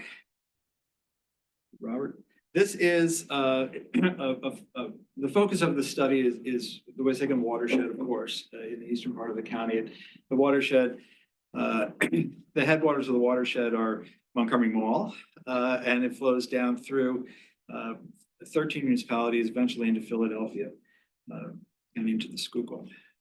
So just really briefly, the Water Quality Improvement Plan, or QIP, is actually what's called the TMDL alternative in the regulations. We're doing this work under the Clean Water Act that the EPA says this is an option. They put out a TMDL for phosphorus that was very expensive and possibly not even technically attainable. And when we objected to it, they said, well, you've got this alternative. So the municipalities, the management committee got together. They're part of the watershed partnership, and they prepared a water quality improvement plan. We gave that to the DEP and EPA a few years ago. They sent us back a letter with 25 major comments, and we've been revising it ever since. And I want to just tell you what the update is, because I can't believe how much we improved this plan is. It's a great plan. Much more data and mapping. Philadelphia Water Department did a Herculean task of taking all of the data that I'll show you in a minute, and compiling it and making sense out of it. And we have a really strong argument, I feel, as a result of it. The wastewater treatment plants, DEP and EPA are very interested in what they're doing to remove phosphorus from their effluent. Again, we don't feel phosphorus is the main problem like the regulators do.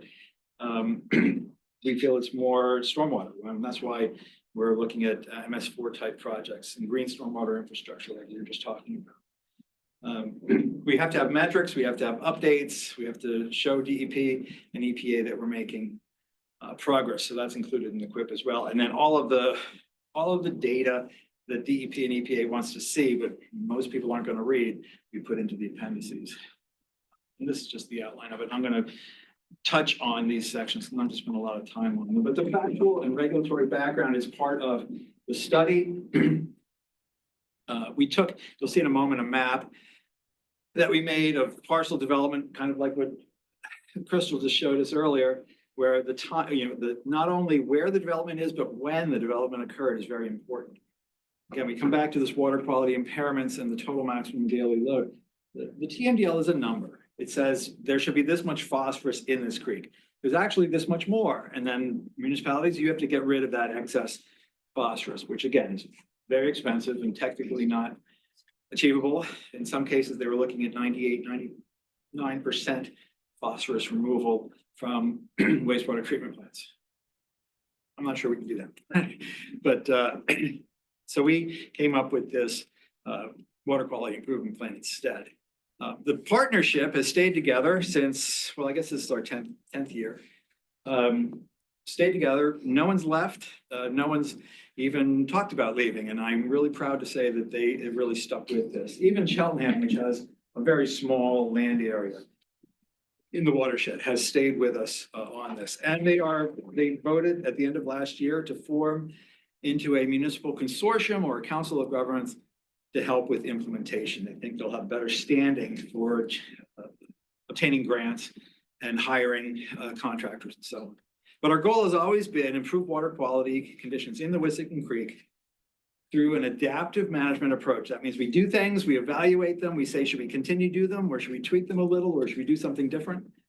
Adaptive management approach to controlling stormwater flow rates and volumes, because the hydrology is what is disrupting the watershed. Here, this is the map of development that you saw. The orange and the red just shows development before Act 167, before the MS4 program, before modern stormwater control. You can see it's spread throughout the watershed, up the various tributaries, all the way up in the headwaters and so on. We also updated the land cover map. It's very important. Land cover, density of development translates to impervious surfaces. On the flip side, the open space that we want to preserve and expand is also shown, so we can look at that.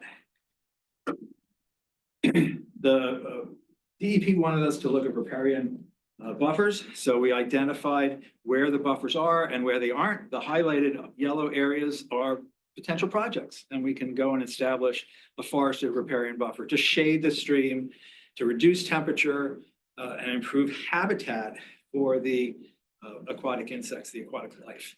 The other map shows road crossings in the watershed, and it's purposely difficult to read because there's just so many road crossings, so many bridges. We wanted to show them all. Those are opportunities also, because the runoff from the road usually goes right into the stream, and there's an opportunity to fix that. The meat of the revised QIP, the core of the revised QIP, is this reference watershed approach. This is something that EPA and DEP suggested we do.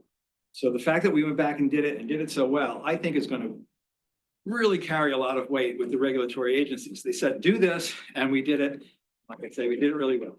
Chester County has had a monitoring program in conjunction with the USGS since the late 90s.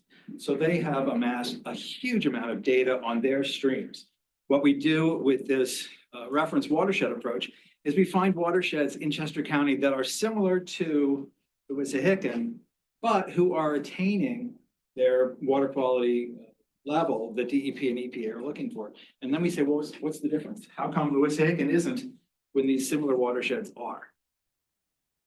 And we gather a ton of data, and the main focus of the data is what we call the IBI score. IBI stands for Index of Biological Integrity, and that's the last time I'll use that phrase in this presentation. Everybody calls it a bug score because we're referring to the aquatic insects. There are some insects that, if they're present, that indicates high water quality. If they're absent, that indicates an impairment. And as you can see, in Chester County, if I do this, should be a one switch on the side. On the side. Look at it. On. Bang it a couple times. You kick it, right? Yeah. You can point. Oh, wait, there it is. Thank you, Robert. You can see down here in Chester County, there's a lot of these light green shapes, and that's a high bug score. You can see in the Wissahickon, there's a lot of brown. There's a few sites that might be close to getting a good score, but for the most part, they're poor scores. So we want to look at these watersheds and say, what are they doing that we can do here, and we can get our bug scores up to where DEP and EPA are satisfied. Flashiness, hydrology, stormwater management, that's the issue. Not going to go into this. This is just showing the flashiness of the stream. Flashiness means the water comes up quick and then drops down quick after a storm. And most of the sites that are high on the flashiness index have a low IBI score, but there are some that are attaining and above that are relatively high. So we feel it is possible to have a good IBI score even when you've got the urban impact of impervious surfaces and runoff in your watershed. And water chemistry is important too. There's a number of sampling sites that we're comparing. So we can talk about phosphorus and other components in the stream. I will note, this is what it's crazy to me. The groundwater under the Wissahickon has a higher phosphorus level than what DEP wanted us to control to with their TMDL. How do you reduce phosphorus in your stream? If the groundwater has so it's just That's why I say it's, Residual, Drew? What's that? Is that residual? What is? it's just, well, it's not a very high level. It's just the DEP wanted us to reduce phosphorus levels so much, that 98%, that the groundwater would have been fighting us. And that's why I say it's technically probably not phosphorus. That's what I'm saying. Is it a residual? Is something about the It's just it's in the water cycle. It's from. geology or? Some of it's geology, some of it is, runoff from parking lots and lawns and so on. So it just stays there and it travels along through the water cycle. Anything have to do with the treatment plant? Well, the wastewater treatment plants are important, and I'm gonna get to that because EPA and DEP are focusing on. The TMDL program focuses on wastewater treatment plants because it's a pipe, it's a point, and you can regulate it. Right. Now we're looking at runoff, which is harder to regulate. So DEP and EPA want to focus on the treatment plants more. So we have a good component of the equip that does that, and I'll touch on that in just a moment. I did want to just show this. Again, this is a great chart, but the purple, oops, put this down. The purple you see here is the Wissahickon. So we have the bug scores that are low, except for a few of these that we've noted. And they are towards the higher concentrations of phosphorus. And then up here, there's other streams with a good bug score with high levels of phosphorus. So we're saying phosphorus is not the issue at the moment. It might be something that we can look at later on. We're not discounting it because the DEP and EPA says it's the issue. We're saying it's stormwater management and hydrology. Getting to the wastewater treatment plants, they did a lot of work back in 2009. And you can see it had an impact on phosphorus levels in the stream. Here's pre-2009, here's post.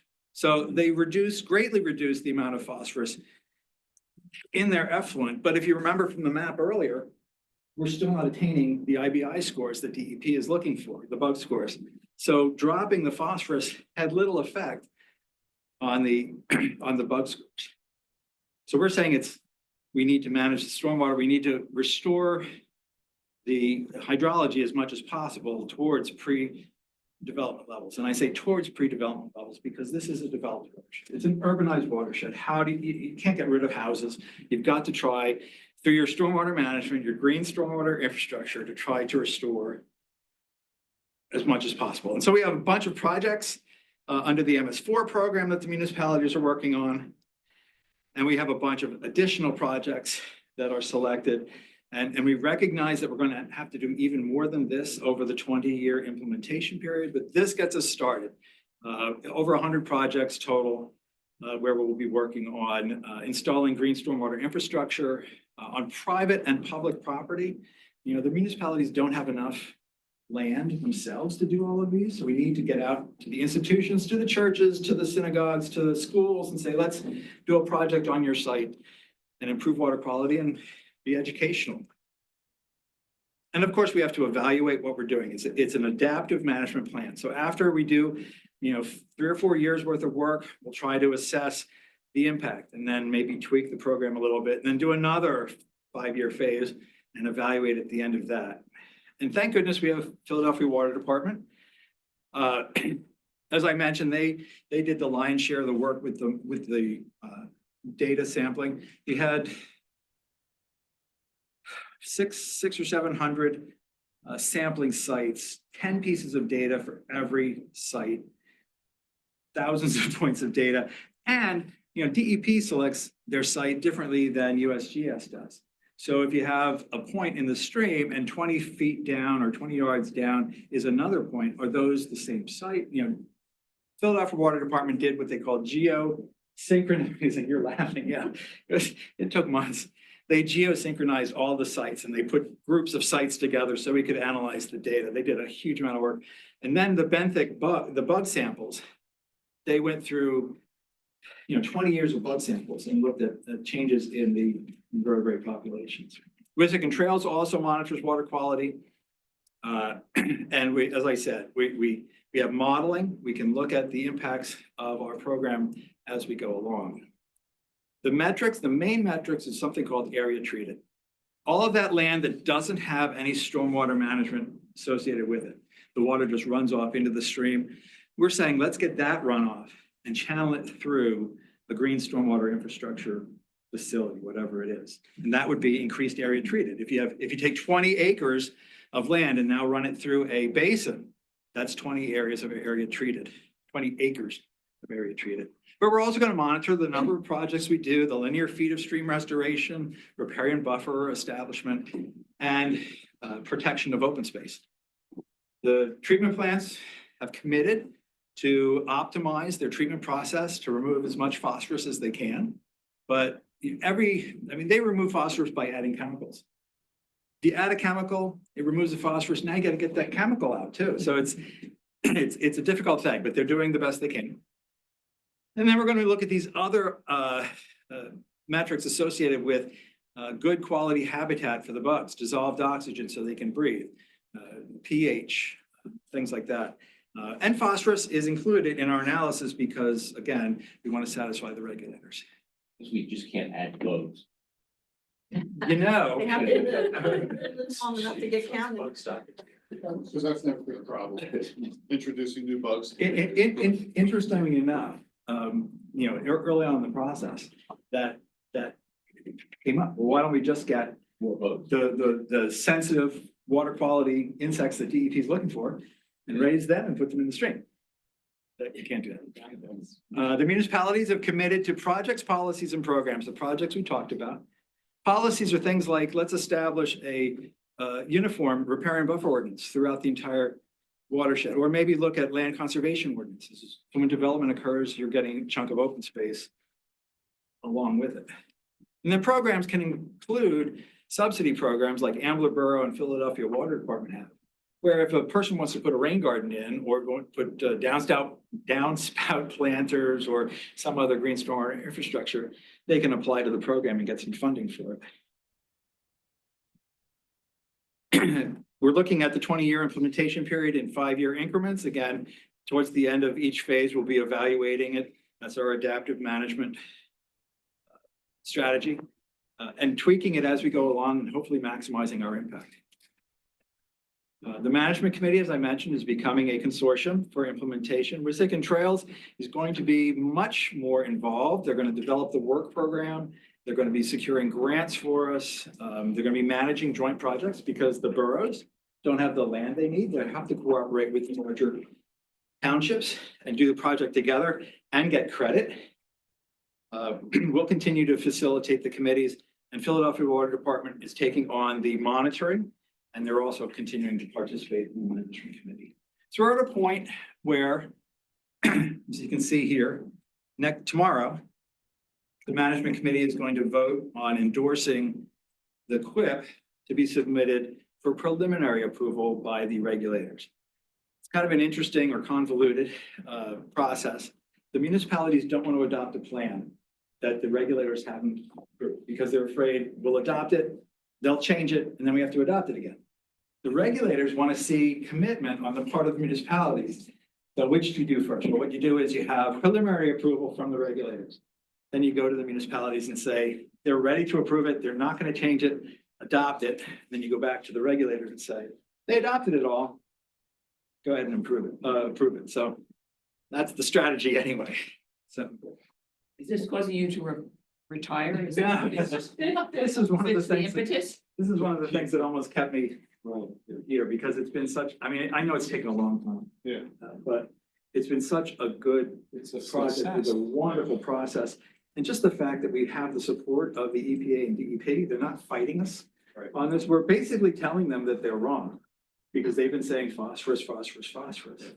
But they continue to support us in this pursuit of let's get the hydrology under control and then look at other factors like phosphorus. So I remember going to the first meeting over with the municipal managers over at the DEP building. Yeah, I remember attending that with the manager at Abington. Yeah. It was all Michael. Michael Fever. Yeah. It was all starting to come together. It's fascinating to see, and having gotten the updates over the last 10 years, it's fascinating to see where this has gone, especially with some of the initial pushback we were getting from EPA and concerned DEP early on that they just wanted to grant from TMDL. Yeah, they were pushing that, and they also, they said, here's this option, you can do this water quality improvement plan. But oh, by the way, there's no real process in place to do one of those, and oh, by the way, we're not gonna help you do it either. Well, that was the thing that really put everybody together, was that they were dictating to TMDL that was not achievable Right. through current technology. The phosphorus TMDL brought us all together. Nor was it achievable in most of the wastewater treatment plants, even if they renovated, they would have to have torn down and rebuilt in order to even implement some of the stuff. So to see where this has gone and the optimism that's among the group, consortium to try to get some of the stuff done and work together is. It is exciting, and it almost got me here.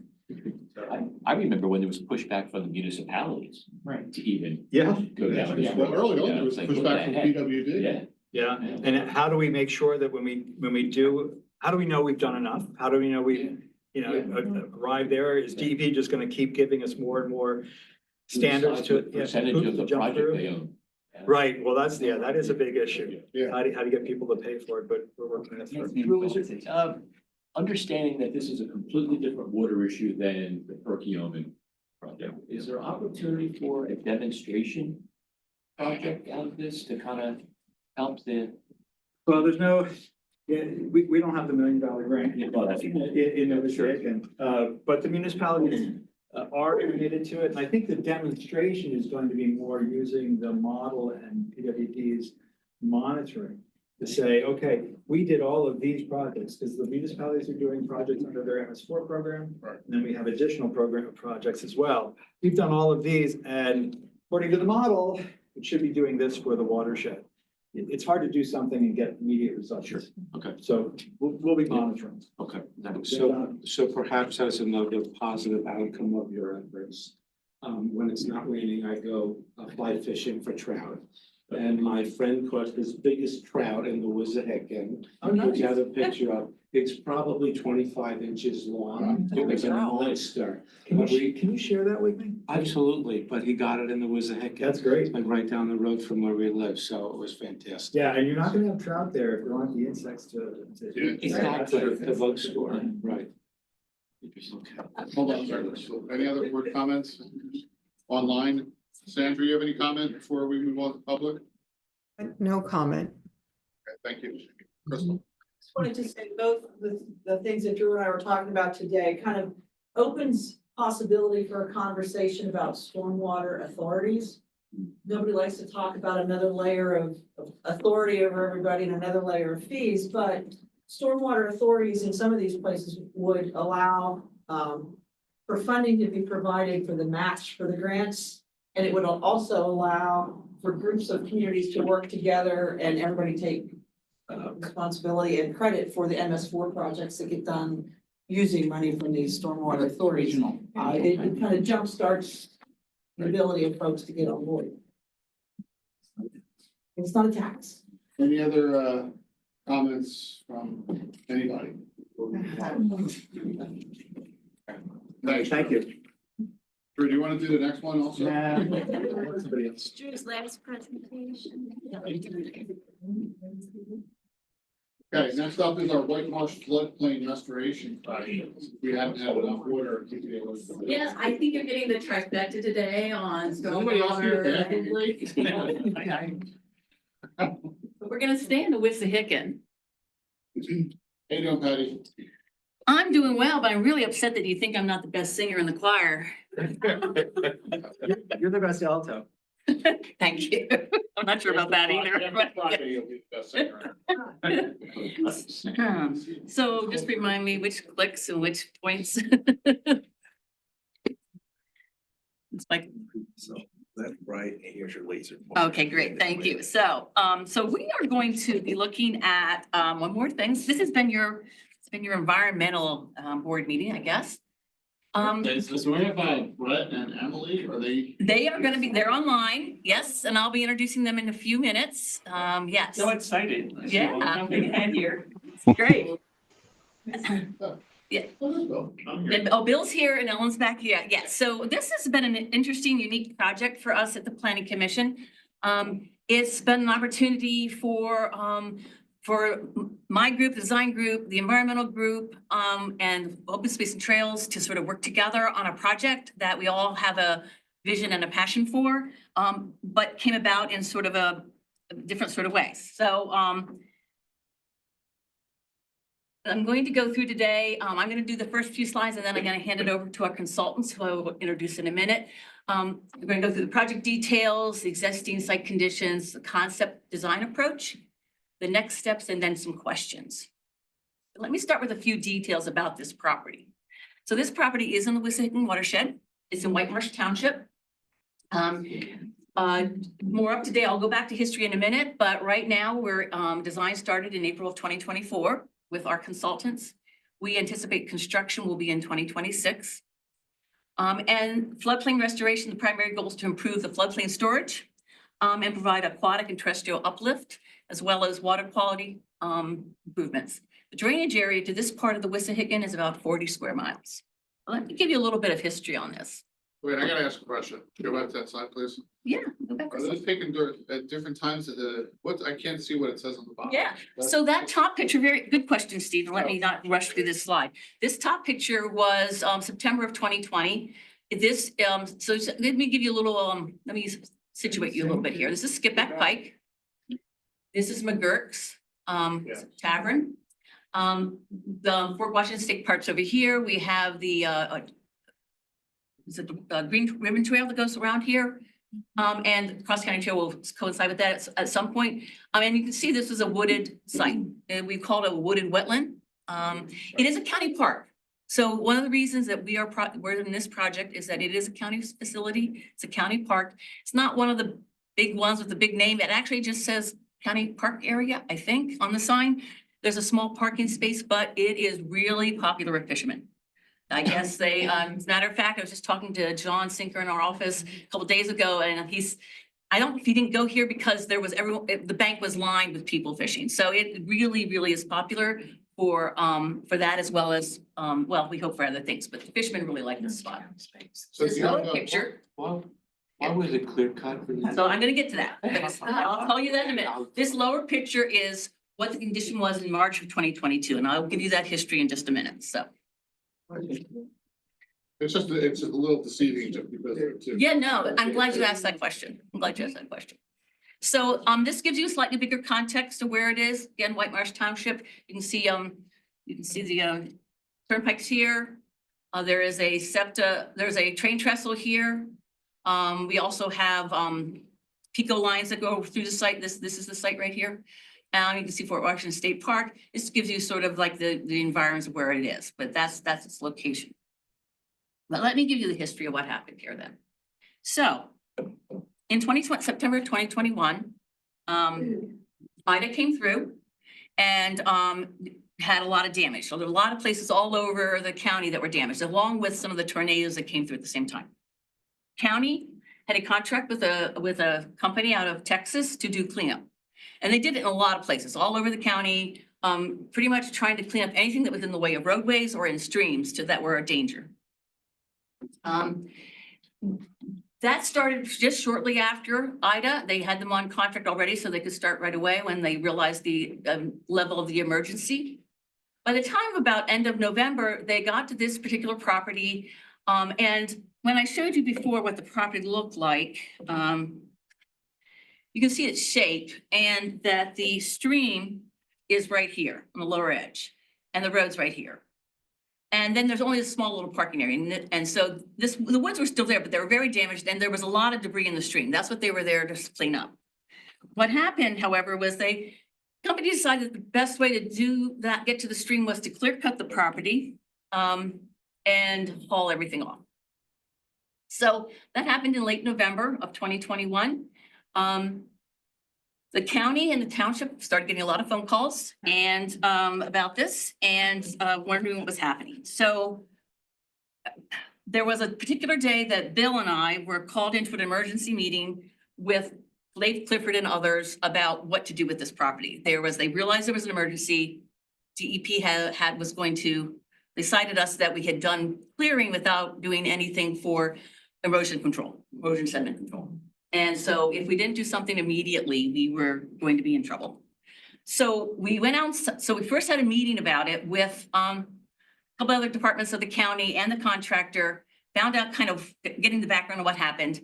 And then pretty right away, Bill and I realized that, and Dave as well said that we need to pull in somebody to do this. We need to pull in somebody on our on-call list to do something.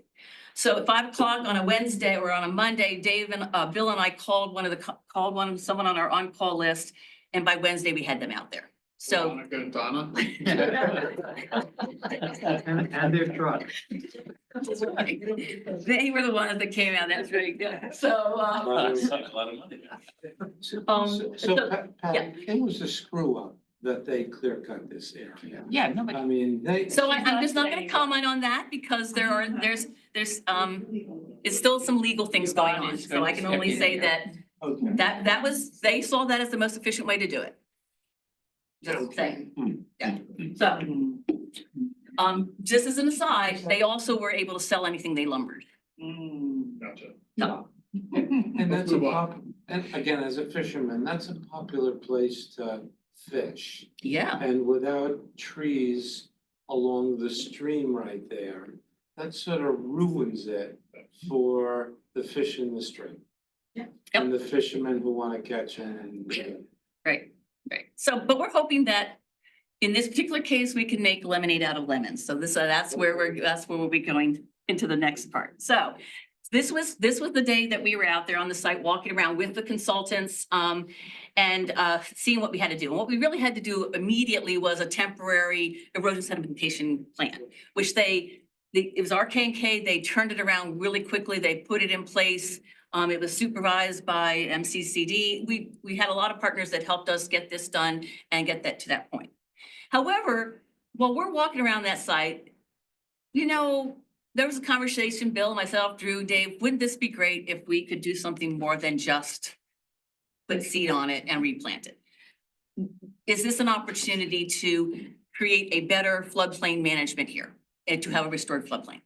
So that began about I want to say 2.5 year process with our commissioners, with our leadership, to convince them that this was worth spending money on to do something to make a demonstration project. So what can be done? That's great. And as part of that, so it started with a memo in 2022. We had the great idea of going for an LSA grant to help with this. We got a local shares account. The local senator and representative are responsible helping us get that. It'd be Mary Jo Daley and Senator Hughes. And then when we got that, that's when we said, well, I guess we better start getting some people in place. And that's when we started the process of bringing on a consultant. So in late 2023, this is a little bit more about the site conditions where we are. In late 2023, we put out the RFP and brought on a company called Biohabitats in 2024.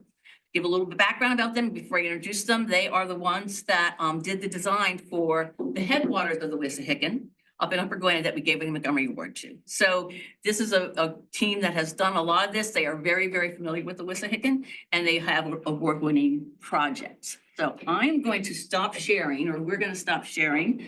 I'm going to be introducing, so you're going to see they're going to be sharing their screen, and the two people from Biohabitats who are going to be presenting the rest of it. And it's a great, you're going to love the visualizations of flooding. Brett Long is the senior water resource engineer and the project manager from Biohabitats on this project. And Emily Beecham is water resources engineer working with her.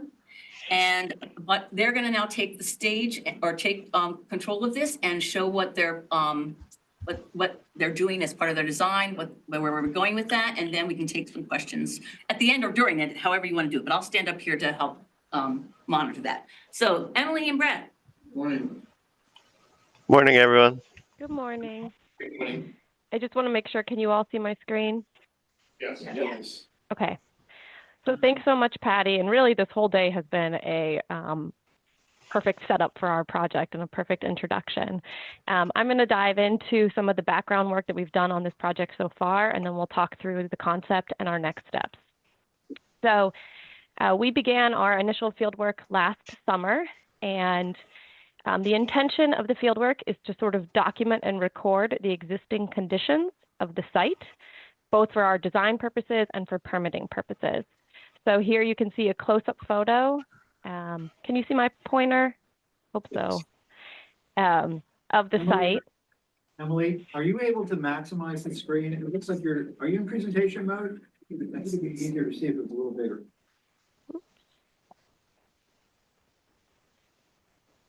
Can you There we see? go. Is that helps? Okay. Okay, so the field work we did had many parts and a lot of different team members. But one thing we did was called the wetlands and the waters of the U.S. delineation. What this does is establish the regulatory water for permitting purposes. You can see that we had one wetland on site in the vicinity of the tributary. And the other thing that the waters of the U.S. delineation does is record the official length of the Wissahickon through our property. We also assessed the stream condition, and generally the stream is entrenched, meaning it is disconnected from the floodplain in an everyday flow condition. And the stream is experiencing moderate to high bank erosion, particularly along the left bank in the downstream half of the site.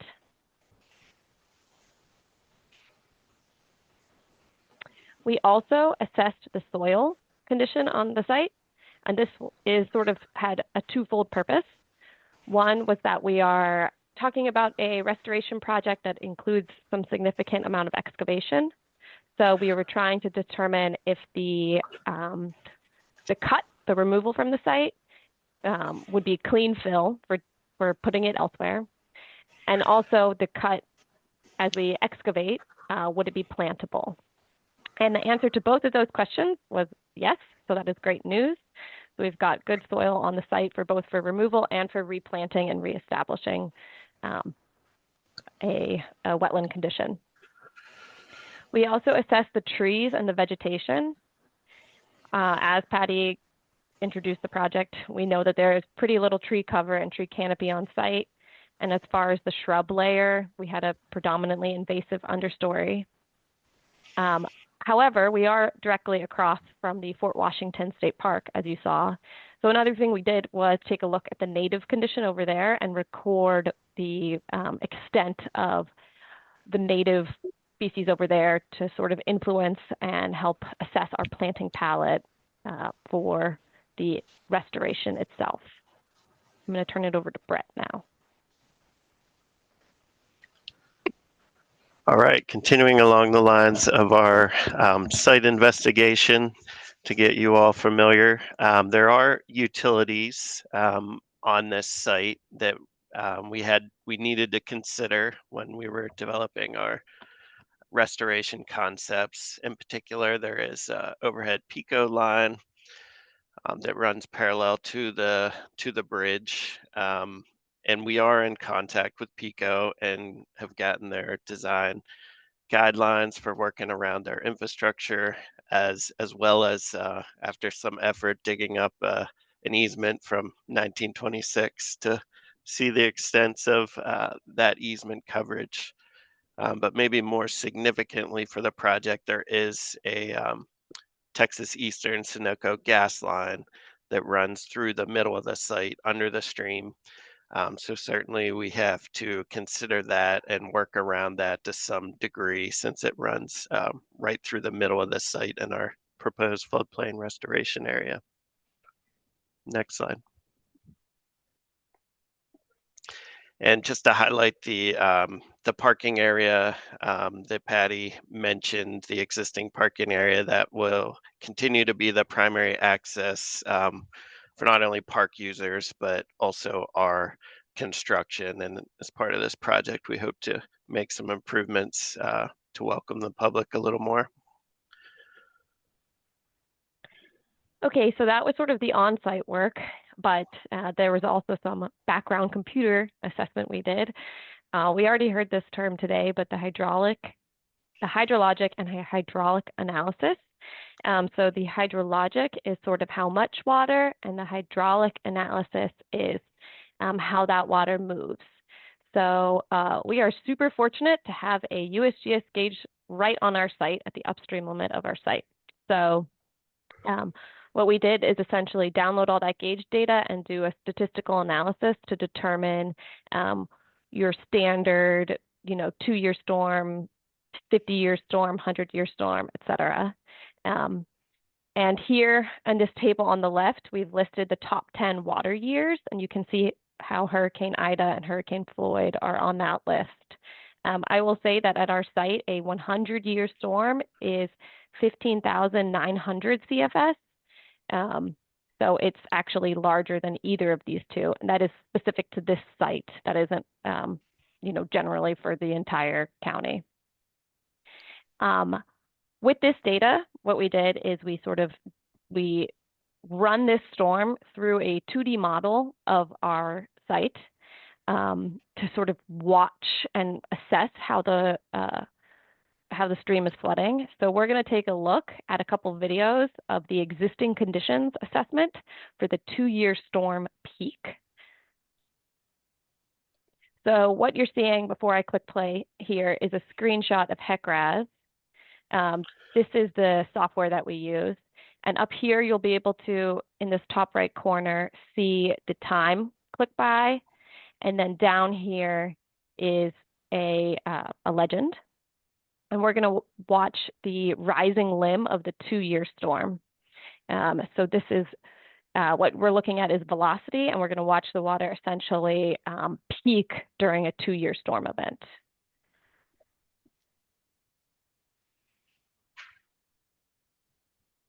So you can see the water tops its banks.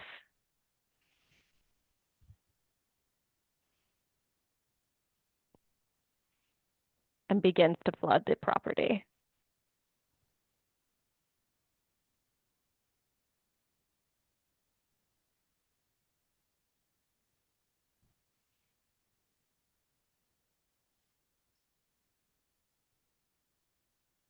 And like, is the left bank, looking at the map, is the left bank considerably higher, or was it just not modeled? Great question. So the flow is moving this way downstream. So this is the left bank, actually, if you're looking downstream, like if you were standing in the stream in a boat. This is the left bank. This is our site. This is the right bank. This is much higher. I don't know if you can see the topo lines, but this is a much higher bank, and actually a fair amount of this bank is protected with like some existing bedrock. This is the Fort Washington State Park here. Yeah, I know it's the same part. I just didn't know if the gradient was such that or it wasn't modeled, but it sounds like it's just off the grade. Correct. It is modeled in this model. Okay, I'm going to go to the next slide. Okay, this is a similar video. So this shows the peak of the 2-year storm. So you can see the total, right now what we're looking at is the total extent of where the water gets during its 2-year storm. And the color here represents the depth of the water. So obviously in the stream, we have a darker blue because it's deeper water. And up on the floodplain, we have a lighter blue. I'm going to click play, and what you're going to see is some flow arrows moving, and those sort of show you the path of the water that it's taking. And the speed of the arrow represents also the velocity. So you can see water going under Skipback Pike here, and then some slower water moving up through the floodplain, and you can sort of see the path of that water. Okay, and this is just a screenshot here, but this is the 100-year storm peak velocity. So the 100-year storm is obviously critical for regulatory purposes. And we just wanted to show the full extent of the water so you can see that the entirety of Skipback Pike is flooded. The majority of that is upstream of our site, obviously. But we do have this tiny little parking lot, island. But again, the majority of Fort Washington is not within the 100-year floodplain. Do the bridges have any type of impact on your flood study? Or the backwater or anything? this bridge, the railroad bridge, I believe is backwatering. The entire stream through this area is essentially a deep, pretty still pool. This stream at the upstream limit, I don't know, Brett, if you have any thoughts on whether or not that's backwatering. Yeah, certainly, those crossings, Skipback Pike don't have the capacity to convey the 100-year, and also I'll point out that Mather Mill tributary, further southeast on Skipback has some significant flooding shown in those larger storms as well. Right upstream from that bridge up Skipback is Mather Mill, which was a state site. Now it's no longer, but again, it was a mill, and that often gets. That always floods. I'm sorry? That always floods. That's Yeah. that small spur road between Skipback and Bethlehem Pike. I mean, that's always. Yeah, you can see it's underwater Always there, closed yeah. off. Yeah. There's the 2-year, and you can see. Yeah. I thought they did from that area not too long ago. I'm sorry? I thought they did some stormwater work on that area. Maybe I'm wrong. I don't think, well, I know that there's been talk about it. I'm not sure they really did anything, yeah. Yeah. Washington here, rail sector crossing. Made that culvert larger and that alleviates some of that. Okay. That's part of Rose Street. So back All to, right. right, yeah. Sounds good. So now that we gave you some history and some studies that have been done to date, let's talk about the fun stuff, the proposed restoration of this site. And I'll take some time going through some of these project elements. I will say we just finished up we call the preliminary assessment and concept phase and took this to a public meeting and got some input. Now we've moved this concept into formally developing some engineering design plans, but our concept figure is much easier to look at from a high level perspective. So there may be some minor tweaks to this as we move forward, but the big picture will remain the same. So to the original site damage was the clearing of the riparian buffer and all the impacts that has to, the local ecology and the stormwater management and just kind of the eyesore on the site. So, a big part of this project is just restoring the vegetation. And we have a few different zones that are proposed, which will all be, native species for the different, I'll say, hydric zones, how much water we expect in each location. For instance, up around the parking area, we have upland forest proposed because that's a little higher and drier spot. Kind of on the slopes between the parking area and down to the lower floodplain, we're proposing a pollinator meadow. Which will require some maintenance, but also provide, a lot of wildflowers and kind of sweeping views of the site and, food for pollinators, which is definitely needed in these times. And will just kind of be a draw maybe from Skipback Pike as well to get people into the site. And then as we progress closer to the Wissahickon and the lower floodplain, we'll move into a floodplain forest, which would be your more typical riparian or floodplain forest immediately adjacent to our Piedmont streams. And then in the lower wetter zones, which I'll talk about a little more right after that, we'll transition more into, a wetland type species that like to have their feet wet periodically or their feet in the groundwater. So, we talked about another primary goal of the project was to restore the floodplain and, get some additional stormwater reaching that floodplain and being temporarily stored on that floodplain. And, that's the heart of this project. You can see well, let me have Emily kind of point to that central gas line / trail through the middle of the site. The gas line's kind of forcing the ground to stay near the existing elevation there. But on either side of that, we have the opportunity to excavate out these really nice, large floodplain wetlands where, we can have the Wissahickon as it comes up during a storm. Say, we have 1 inch of rainfall is kind of a design goal for us. If we have a 1 inch rainfall, water can rise in the Wissahickon and spill out onto the floodplain in these floodplain wetlands that we're going to create, and temporarily store in those areas, infiltrate, evapotranspirate, settle out some of the sediment and attached nutrients like phosphorus that Drew was talking about. And in addition to all those kind of stormwater and water quality benefits, also create a lot of nice floodplain habitat,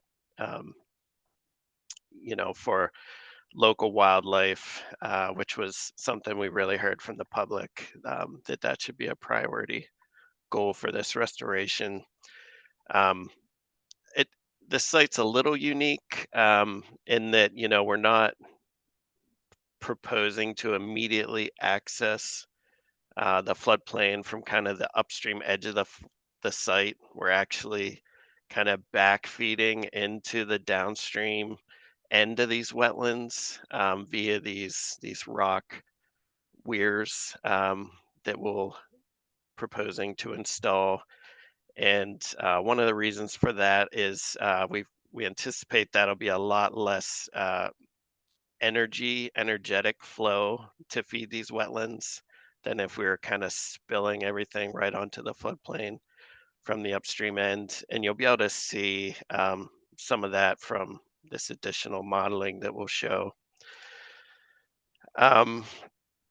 A couple other really important project elements. This is a county park, so we wanted to think about other things like the fishermen and just local use. So we wanted to identify places where we could enhance the trails. I think we've settled on a fairly informal approach to trails, but consider those with respect to our planting locations and our restoration components. But one other key connection that's included is a pedestrian stepping stone crossing across the Wissahickon, because currently you can't get from this park area over to Fort Washington State Park without getting your feet wet. So we thought this would be a great location to connect to the park and the Green Ribbon Trail. A couple other things worth mentioning is the Wissahickon stream bank itself is pretty severely eroded on, let's say, the downstream half of the project reach. So we're proposing to install what we call an engineered log complex, which is essentially a mix of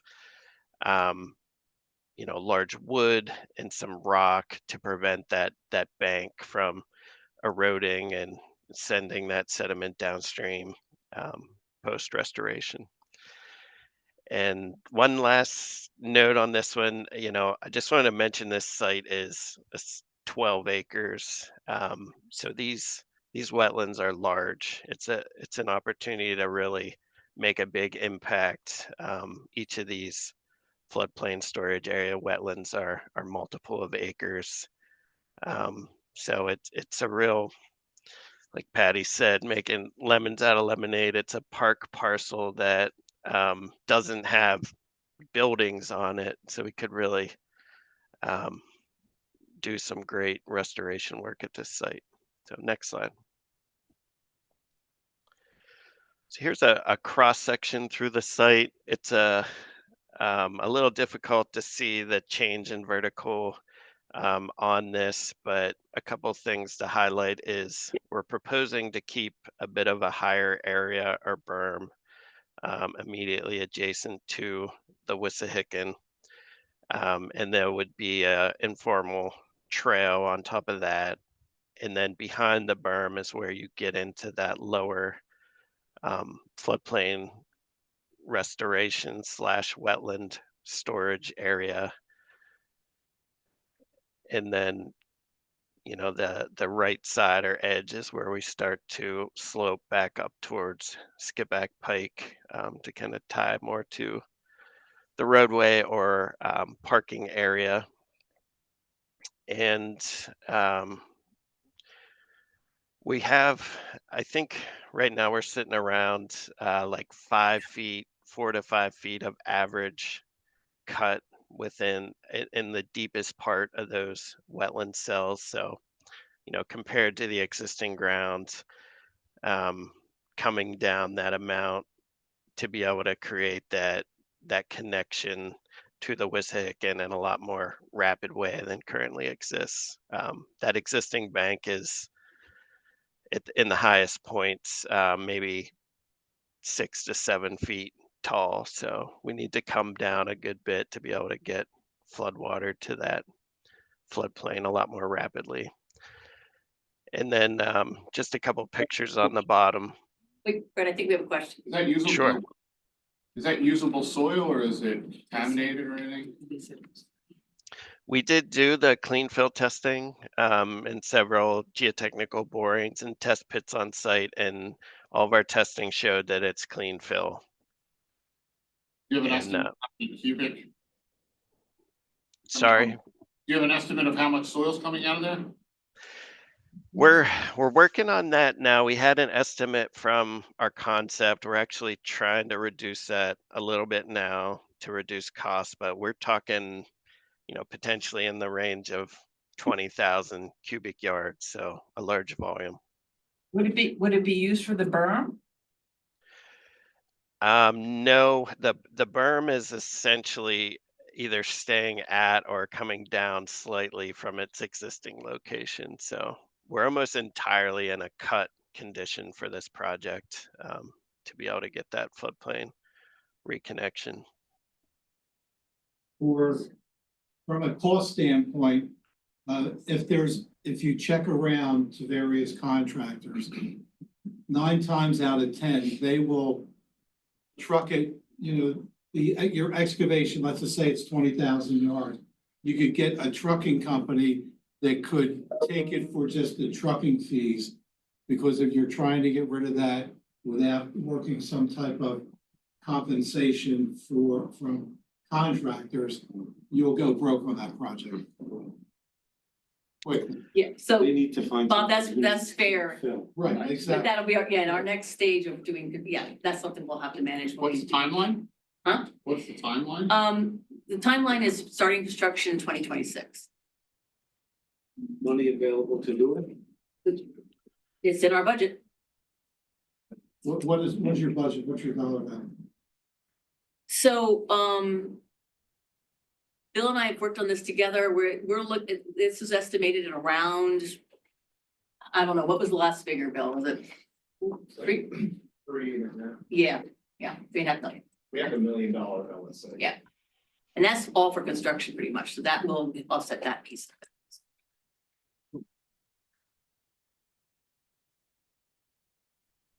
Yeah. Okay. So- Yeah, that's a great one. Go Yeah, ahead, Emily. I jumped over a few slides here that we can go back to, but this was just to show the anticipated improvements in flooding. So this is a similar video as what we showed before for the 2-year storm. Oops. Yeah, this shows after the design is put in place, what it would look like.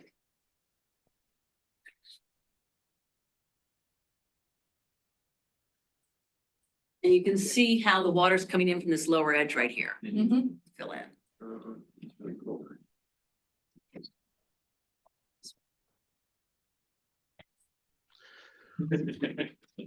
This is sort of the moment that we're trying to like capitalize on and really fine tune our design to extend this time piece as long as possible. Yeah, but you know, because of the level of flooding and say those bigger like 100-year type storms, this area will still be pretty much everything will be underwater during that kind of storm, but we can capture those smaller storms a lot more frequently. Hey, Emily, could you run that one more time? Yeah. This is the 2-year storm? This is the 2-year storm. Yeah, so that was the idea, as opposed to it coming over the bank up here and eroding that. Yeah, Are you gonna armor that upper part of the bank there to turn? Somehow? I think that's part of that, yeah, that's sort of that bank rush, yeah. Yeah, why wouldn't you come in on top? Velocity. Yeah. Yeah, it's the velocity coming over here and how that can erode that and then with this ways, yeah. So basically that area is going to be useless other than as a additional detention basin. Well, not useless when there's not a 2-year storm. I mean, you can walk through it. There's, the trails will go around it. It'll be a demonstration project as well. So I think the idea is that we'll, Plants. well, yeah, native plants that aren't useless. Yeah, Materials yeah. that will survive that 2-year storm. Do we if it have, does flood. since it is going to be a county maintained property, do we have an estimate on the maintenance cost? We don't have the estimate on the maintenance, although I will say that on all of our, part of the team that's works on this internally is John Mandrikia from the Parks Department. So Parks Department has been part of this project from the beginning, is in on every key decision of how it's doing. So I know in the back of his mind, he's working on that. He even said that he couldn't make this meeting, but he even said, we'll figure out what that maintenance has to be, of course. But we've made sure that the Parks Department is on board with how we go forward, because they're the ones that are gonna have to maintain it, for sure, yeah. Probably low maintenance, let everything just grow naturally. Well, with anything that's if you think about the first establishment of plants, the first 3 years is really critical to keep invasives out. So that's gonna be a higher maintenance time for sure.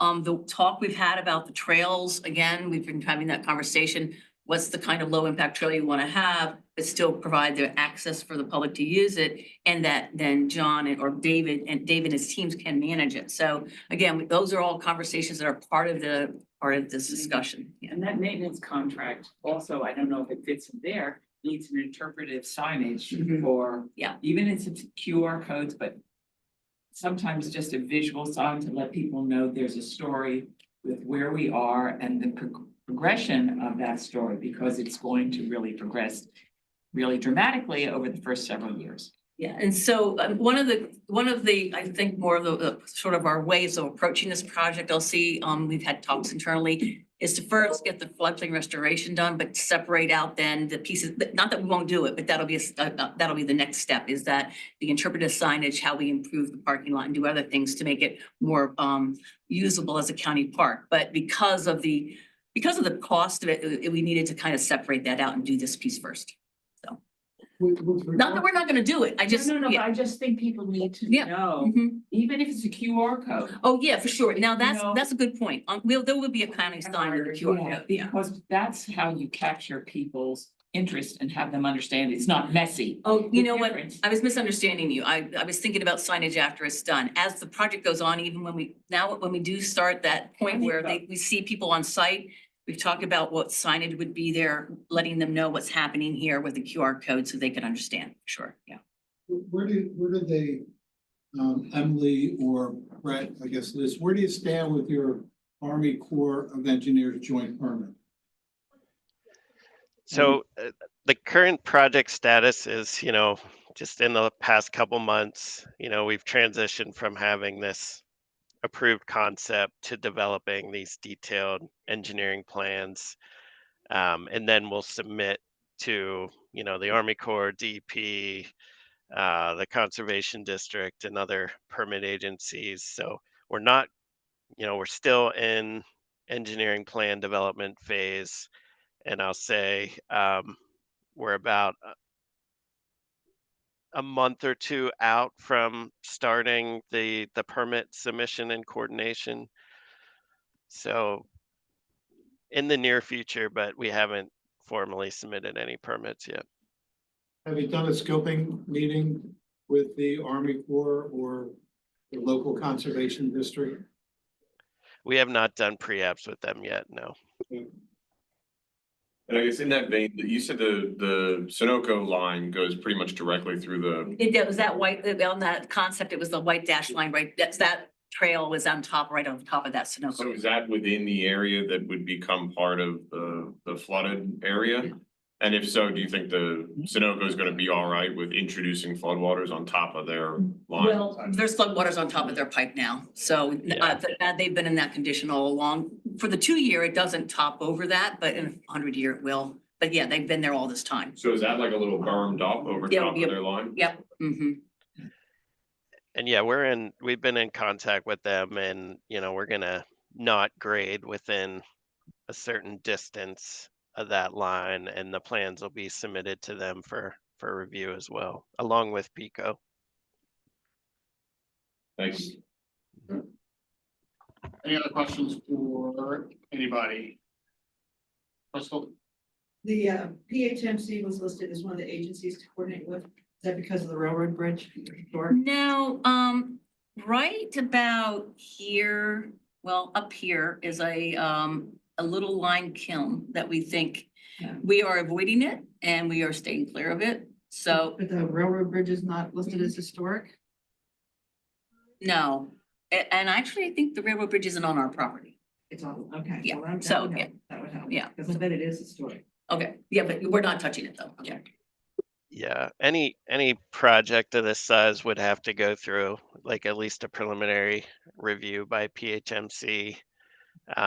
That's probably the first permit that we'll actually submit. We should be ready to submit that within the next week, because we really just need this conceptual plan, and they can check their files to see if they have any resources in the area that could potentially be impacted.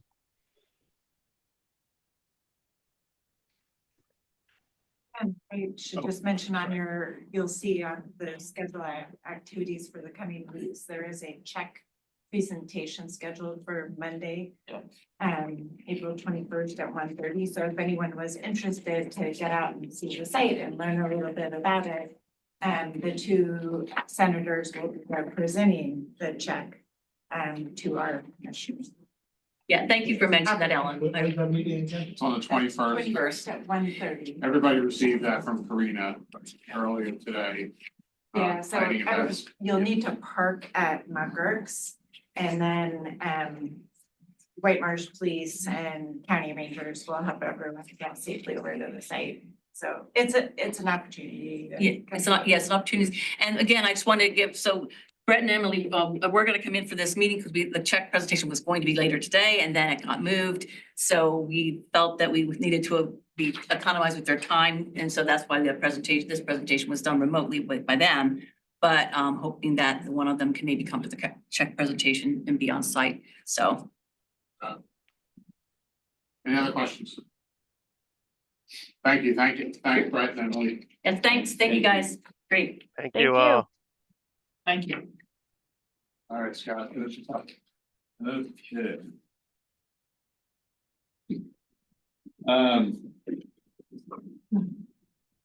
Staff news, again, a reminder, the send off happy hour is at Vonsea on a week from Friday, April 18th, 4:30 to 6:30. We'll have a complimentary taco or whatever else they have at the food truck available to anyone who comes. As well as cash bar, of course, and very good beer, if I say so. Anyway, looking forward to that. And I want to welcome a new community planner, Abby Cover. Eric, if you want to introduce her. Yeah, so Abby Cover, she's filling the vacancy created by Tim Scout's relocation to South Bend. She's been with us as an intern actually for the last 6 months, and so we were really happy to bring her on. She's been doing exemplary work as an intern and helping particularly with the Hatfield Borough Comprehensive Plan. So she got her undergraduate degree at University of Pittsburgh in sociology, and then went and got her master's degree at the University of North Carolina, Chapel Hill. And we're glad to have her. New-ish. Homegrown, yeah, Brad, that's for sure. Yeah, they're in Montgomery County. Any relation to John? He's my dad. Really? No, we said hello. Okay. Well, he says hello too. He knows this is happening. This is not the. No, I love. And she'll be working on East Greenville, transitioning into that community, as well as Marlboro Township. And she's gonna continue working on the Hackleboro comprehensive plan with Adam Johnson. Great. Great. Well, great. So we have 3 openings currently. A Trails and Open Space Plan has been open the longest, and you'll hear news on that likely very shortly. We have a transportation planner, which ultimately fills an empty seat from Matt Edmond, but backfilling from the tree level. And future environmental planner as we reorganize after Judy leaves. So technically that's not open yet. And just a reminder, the county is still hiring a chief sustainability officer, and that person will work with the planning commission. Most very likely, and John and I are helping with the interviews that are starting next week, I believe.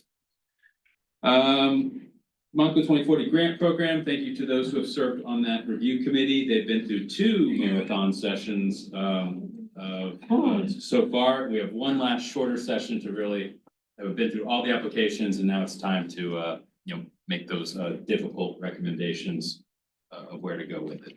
We expect it to be announced by the county commissioners at their May 15th Board of Commissioners after the whole process is finished. Number 3, Norristown prison RFEI has been extended 30 days. It is now a May 15th deadline. We received a couple of applications prior to the original deadline of April 15th, and a request, at least one request from prospective applicant to extend the deadline so they had more time. And we know from previous experience, it's not uncommon for even a winning or the end result application to have maybe not have come if the deadline had not been extended. We saw that recently at Norristown RFP. So we're excited to get that moving, but want to make sure we've given enough time and as much possibility as possible for good ideas places. County commissioners last week had held their Board of Commissioner meeting in Lower Merion. It's the 3rd in their goal since the new board started to do away meetings at night and invite more members of the public to participate and attend. So this one was in the backyard of Commissioner Makija, the board chair, who lives in Lower Merion. We were involved quite a bit as staff. We did a pre-meeting tour with the commissioners and several commissioners from Lower Merion, as well as staff of Ardmore, to talk about all the development that has occurred there and planning activities and progress. First, when we led that tour, and even stumbled into a grand opening of a new restaurant on Ardmore with cameras and ribbon cut giant scissors. So you can't keep commissioners away from that stuff. They're not invited. That's right. But it was a great time. And then we came back, held the meeting. I just wanted to mention there was Bill Hartman presented on an open space grant that was recommended by his board for a property in Lower Merion, an expansion of the Riverbend Environmental Center. And we also heard 2 presentations from Lower Merion staff on their efforts toward affordable housing and sustainability. Both of those presentations really had a lot of shout outs to the county in our collaboration and partnership with those efforts. Certainly the sustainability, John Lesher and Anastasia were key parts of developing their plan, and they're implementing it now. And then the affordable housing, they have an ad hoc committee that Ann, myself, and Pattie and others have come in and spoken to at various points. It was great to hear them acknowledge and give the shout outs to all of our staff and the department as a whole. Always great to hear and truthful in this space. Next week, the Board of Commissioners will be back in Norristown. We're on that agenda. John Lesher will be presenting again a multidisciplinary effort within the department on electric vehicles and the new website called Fully Charged. We ran this through you probably close to a year ago when we were first planning this out, less than a year ago.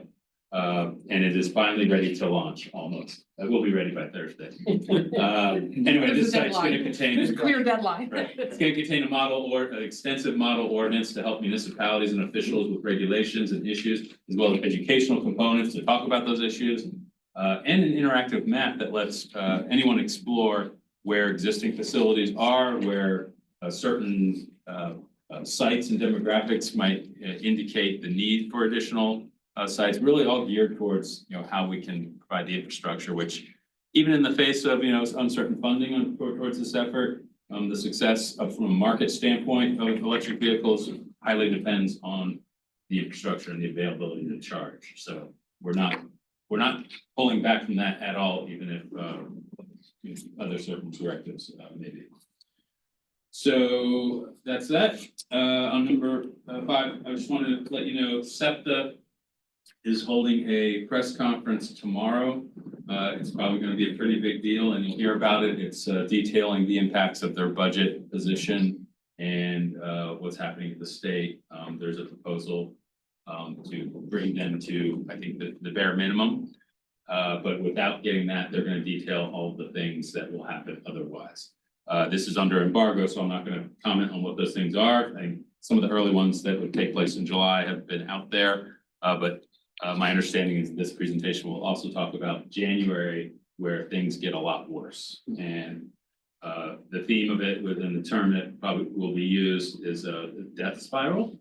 And without giving the details, that's probably accurate. Because as you start pulling back service and the times between rides, it just contributes to even less ridership and ability to make it.